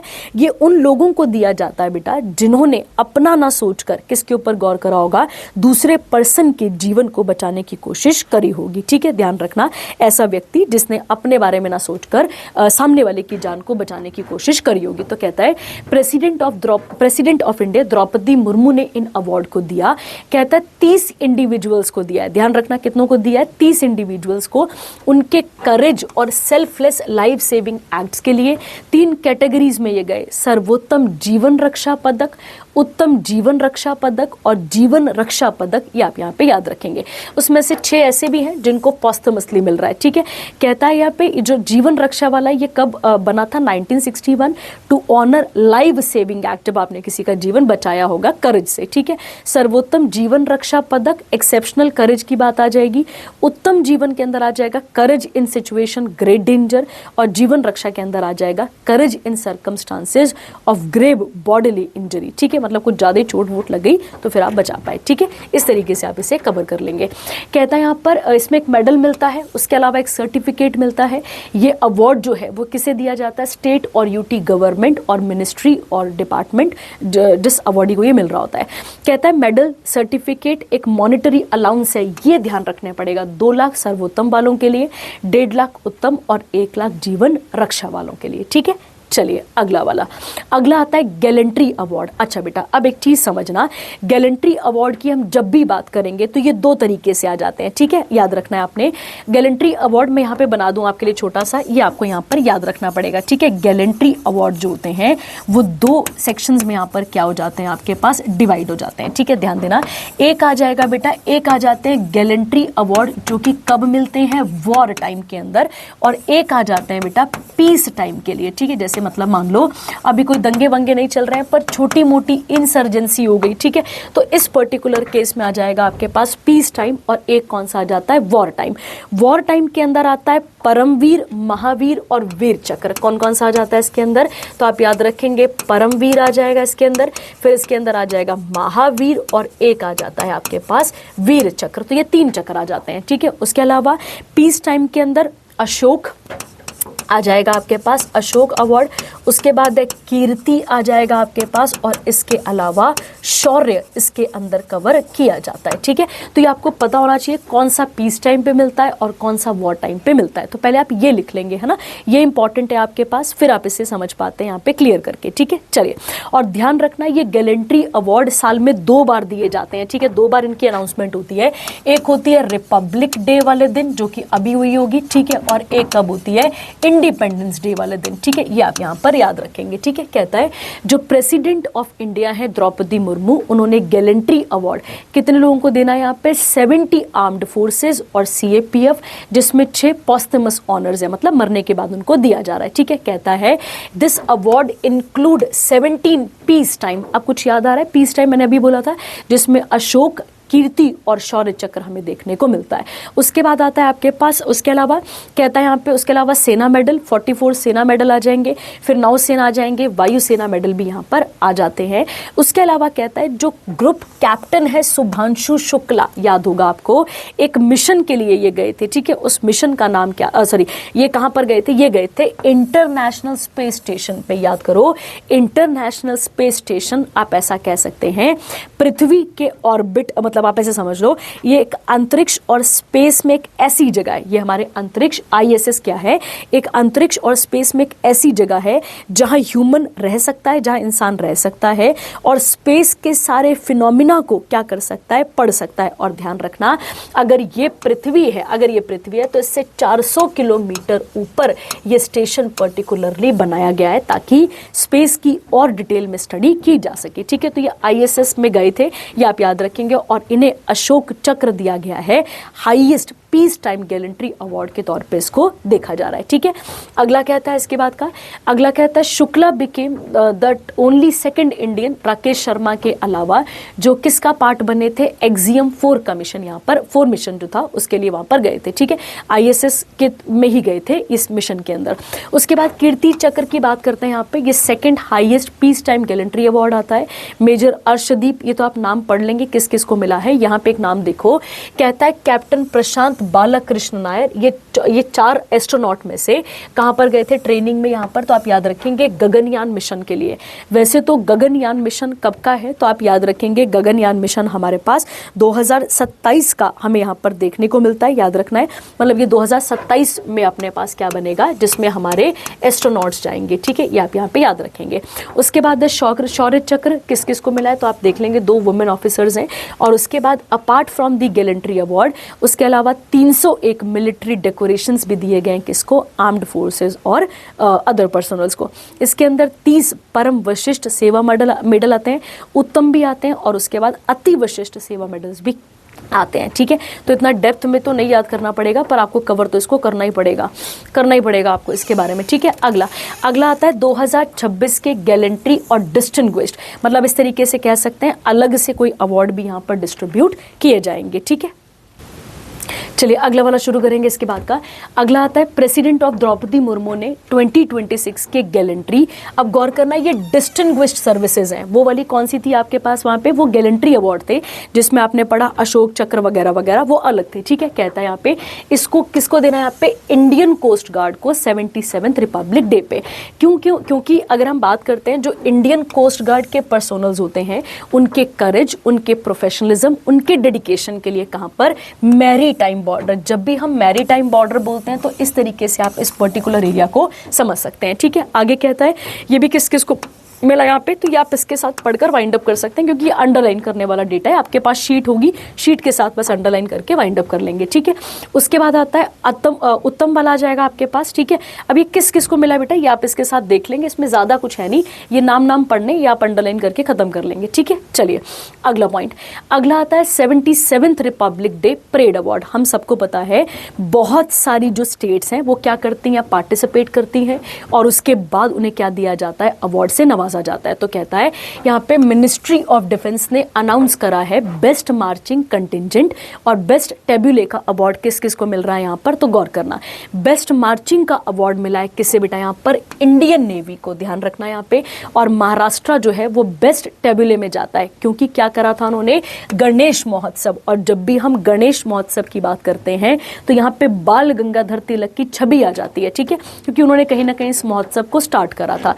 उसके बाद आता है मिनिस्ट्री ऑफ कल्चर, उसको बेस्ट टेब्यूले अवार्ड दिया गया सेंट्रल मिनिस्ट्री और डिपार्टमेंट कैटेगरी के अंदर। और इसकी थीम क्या चल रही थी, वंदे मातरम, और यहाँ पे soul cry of a nation. मैंने आपको क्या कहा था, वंदे मातरम की बड़ी इंपॉर्टेंस है भारत की आज़ादी के टाइम पीरियड पे, भारत की आज़ादी के टाइम पीरियड पे इस सॉन्ग ने बहुत इंपॉर्टेंट रोल प्ले करा है। उसके अलावा डिपार्टमेंट ऑफ स्कूल एजुकेशन और लिटरेसी, उसके अलावा मिनिस्ट्री ऑफ एजुकेशन, इनको कौन सा अवार्ड मिला है, people choice award best tableau among ministries के अंदर, क्योंकि क्या थीम थी इसकी, नेशनल एजुकेशन पॉलिसी 2020 की, ठीक है। तो आप इसके साथ यहाँ पे याद रखेंगे। अगला आता है रिपोर्ट और इंडेक्सेस, इसको भी पढ़ के वाइंड अप करते हैं। कहता है बेटा यूएनईपी की एक रिपोर्ट आई है। अब पहले तो ये समझ लो, जब भी हम यूएनईपी की बात करते हैं, जिसका फुल फॉर्म क्या आता है अपने पास, यूनाइटेड नेशन, अगर हम बात करें यहाँ पे United Nation Environment Development Programme की बात करते हैं, तो ये 5 जून, गौर करेंगे, 5 जून 1972 को बना था। लिख लेना वहां पर, ये कब बना था आपके पास, ये बना था 5 जून 1972 को। और इसके हेडक्वार्टर नायरोबी, कहाँ पर आते हैं, नायरोबी केन्या में हमें देखने को मिलते हैं, ठीक है। तो ये आ गए इसके आपके पास हेडक्वार्टर। अब गौर करना और ध्यान देना, कहता है यूएनईपी ने एक पूरी की पूरी फाइनेंस एक रिपोर्ट तैयार करी है, पैसों को लेकर ये रिपोर्ट को पेश किया गया है। इस रिपोर्ट से हम समझेंगे कि नेचर को बचाने वाले खर्चे और नेचर पे खर्च होने वाले, मतलब नेचर को बचाने के लिए जो हमारे खर्चे हैं, और जो अगर हम गौर करते हैं मतलब बचाने वाले जो खर्चे हैं उनमें कितना डिफरेंस आ रहा है, मतलब हम बचा भी पा रहे हैं, नहीं बचा पा रहे हैं। मतलब हम अपनी अर्थ को बचाने के लिए, गौर करना, हम अपनी अर्थ को बचाने के लिए $1 पर $30 खर्च कर रहे हैं, मतलब 30 गुना खर्च कर रहे हैं। हम नेचर को बचाने की बस बात ही कर रहे हैं, हम प्रॉपर तरीके से नेचर को नहीं बचा पा रहे हैं। ये रिपोर्ट बता रही है कि 2023 में नेचर को हार्म करने वाली एक्टिविटीज $7.3 ट्रिलियन है, वो आप वहां पर देख सकते हैं। 7.3 ट्रिलियन का खर्चा हुआ है, जिसमें फॉसिल फ्यूल यूटिलिटीज, मतलब मान लो इलेक्ट्रिसिटी बनाना, कंपनीज आ गई, ठीक है, इन सब का यहाँ पर ये सब बताया गया है, ठीक है। तो कहता है यहाँ पे रिपोर्ट बताती है, देखो लिखा ना कि $, हम $1 इन्वेस्ट कर रहे हैं, पर अगर हम गौर करें खर्चा कितना कर रहे हैं यहाँ पे, तो 30 यहाँ पे, ठीक है। तो आप इस तरीके से समझ सकते हैं। कहता है रिपोर्ट ये बताती है कि 2023 में ग्लोबल स्पेंडिंग जो है वो कितनी जा चुकी थी, तो $, 7.3 ट्रिलियन, ये हम यहाँ पर कवर करेंगे, ठीक है। तो याद रखना यहाँ पे, कहता है out of this amount $4.9 trillion was contributed bye, कौन कॉन्ट्रीब्यूट कर रहा है, प्राइवेट सेक्टर, ये हम इसके साथ देख लेंगे, ठीक है। तो बस इतना सा याद रखो कि जितना, मतलब अगर हम गौर करते हैं यहाँ पे, अगर हम बात करते हैं कि हम अपनी अर्थ को बचाने वाले $1 पर, ध्यान देना, हम अपनी अर्थ को बचाने वाले $1 पर $30 को खर्च कर रहे हैं, ठीक है, ये आप यहाँ पर देख लेंगे, ठीक है। चलिए अगला, इसके बाद कहता है यहाँ पे द रिजल्टिंग रेशियो कितनी, यहाँ पे 30:1, ये मैंने अभी आपको समझाया, ठीक है। कहता है ये एक नेगेटिव एक्टिविटीज है यहाँ पर, क्योंकि हम क्या कर रहे हैं, हम पूरे के पूरे नेचर को यहाँ पर खराब कर रहे हैं, ठीक है। कहता है यहाँ पर उसके अलावा कितना कितना % इंक्रीज हुआ है, ये बस रीड देके खत्म कर लो, बाकी और कुछ नहीं करना है, ठीक है, इसके अंदर, ठीक है। चलिए आइए अगला आता है स्पोर्ट्स का सेक्शन। स्पोर्ट्स के अंदर 6th खेलो इंडिया विंटर गेम्स हुए हैं 2026 के, जो कि कहाँ पर हुए, लेह, और लेह कहाँ पर आता है, यूटी लद्दाख के अंदर, ठीक है, ये हुए थे। और इसमें जीतने वाली, अगर हम बॉडी की बात करते हैं, अच्छा इसके 2 फेज थे, याद रखना, एक एक फेज में आइस स्पोर्ट्स हुआ था, दूसरे में स्नो स्पोर्ट्स। जो स्नो वाला है वो कहाँ पर हुआ था, गुलमर्ग में, और पहला वाला हुआ था कंगदूरी में। ठीक है, याद रखेंगे। जीतने वाला हरियाणा यहाँ पे टॉप कर रहा है, उसके बाद लद्दाख आ जाएगा, उसके बाद महाराष्ट्र आपको देखने को मिलता है। और इसका मास्कट क्या था, तो याद रखना इसका मास्कट था आपके पास यहाँ पे स्नो लेपर्ड, ये आप इसके साथ क्लियर रखेंगे। ठीक है, और स्नो लेपर्ड की हम जब भी बात करते हैं तो आप सबको पता है स्टेट एनिमल रहा है ये। स्टेट एनिमल किस किस का, हिमाचल प्रदेश का भी और प्लस किसका यहाँ पर, लद्दाख का भी। ठीक है, खैर उनका स्टेट एनिमल तो नहीं हुआ, पर आप ऐसे याद कर सकते हैं स्टेट एनिमल के तौर पे आता है। ठीक है, चलिए अगला वाला, अगला आता है डेज का सेक्शन। डेज को पढ़कर भी वाइंड अप करते हैं। ठीक है, आइए, कुछ याद होगा अभी हमने थोड़ी देर पहले बेटी बचाओ बेटी पढ़ाओ के बारे में कवर किया था। तो कहता है नेशनल गर्ल चाइल्ड डे कब मनाते हैं हम, 2026 में। सबको पता है बच्चियों की हेल्थ, उनके अधिकार, उनकी सेफ्टी, एम्पावर, इन सब के बारे में बात की जाती है। ठीक है, ये कब इसकी स्थापना कब की गई थी, 2008 में। पहली बार कब मनाया गया था, 24 जनवरी 2008 को। और कुछ याद होगा तो 2022 में मिशन शक्ति को लॉन्च किया गया, जिसमें संबल और समर्थ्य की बात की गई थी। अभी शुरू में आपको समझाया था। कहता है समग्र शिक्षा, जिसके अंदर क्या किया गया है, स्कूल प्रोग्राम है ये, और इसको लॉन्च किया गया था 2018 में, ताकि बच्चियां भी स्कूल के पर जुड़ी रहे। ठीक है, तो ये आप इसके साथ यहाँ पर कवर कर सकते हैं पूरा का पूरा। ठीक है, चलिए अगला वाला, अगला आता है Kasturba Gandhi Balika Vidyalaya residential school scheme है, किसके अंदर, समग्र शिक्षा के अंदर, जहाँ पे बच्चियों को स्कूलिंग और हॉस्टल फैसिलिटीज़ भी वहाँ पर दी जाएंगी। उसके बाद Navya nurturing aspiration through vocational. Vocational की जब भी हम बात करते हैं तब हम स्किल की यहाँ पर बात कर रहे होते हैं। इसको भी इंट्रोड्यूस किया गया था किसके अंदर, प्रधानमंत्री कौशल विकास योजना के अंदर। ठीक है, ये आप इसके साथ याद रखेंगे। ठीक है, चलिए अगला वाला आता है आपके पास day of education, national international day of education की अगर हम बात करते हैं तो ये कब मनाया जाता है, तो आप याद रखेंगे ये मनाया जाता है 24 जनवरी को। और कहता है यहाँ पे गौर करना, थीम हमें अंडरलाइन करनी पड़ेगी, पावर ऑफ यूथ इन को क्रिएटिंग एजुकेशन। कहता है रेजोल्यूशन को किसने को ऑथर कराया हमारे साथ, नाइजीरिया ने, और 58 यूएन मेंबर स्टेट्स हैं। पहली बार कब मनाया गया था, 24 जनवरी 2019 को। और कहता है इन सितंबर 2015 एक एजेंडा लिया गया था कि हमें क्या करना है, हमारा एक सस्टेनेबल डेवलपमेंट गोल है। गोल क्या कहता है कि हमें क्वालिटी एजुकेशन क्या करनी है, प्रोवाइड करनी है। और आर्टिकल 26 किसका यहाँ पर, इसका ह्यूमन राइट का, वो भी राइट टू एजुकेशन की बात करता है। ठीक है, चलिए अगला वाला, अगला आता है वोटर्स डे। याद करिए अभी मैंने कहा था इलेक्शन कमीशन के बारे में, तो इलेक्शन कमीशन कब बना था हमारे पास, तो आप याद रखेंगे इलेक्शन कमीशन हमारे पास कब बना था, 25 जनवरी 1950 को। उसी के साथ हम क्या मनाते हैं, उसी याद में हम मनाते हैं नेशनल वोटर्स डे। और याद रखना पहले वोट देने की जो उम्र थी वो कितनी थी, 21 से कितनी हुई, 18 बाय 61st अमेंडमेंट 1988 को ये हमें देखने को मिलती है। ठीक है, और थीम पढ़ लेंगे, माई इंडिया माई वोट। टैगलाइन क्या है, citizen at the heart of Indian democracy. ठीक है, चलिए आगे बढ़ते हैं। अगला आता है टूरिज्म डे। ये भी कब मनाया जाता है, 25 जनवरी को, क्योंकि टूरिज्म भी हमारी इकोनॉमी के लिए एक बहुत इंपॉर्टेंट रोल प्ले करता है। ठीक है, तो ये आप इसके साथ जोड़ लेंगे।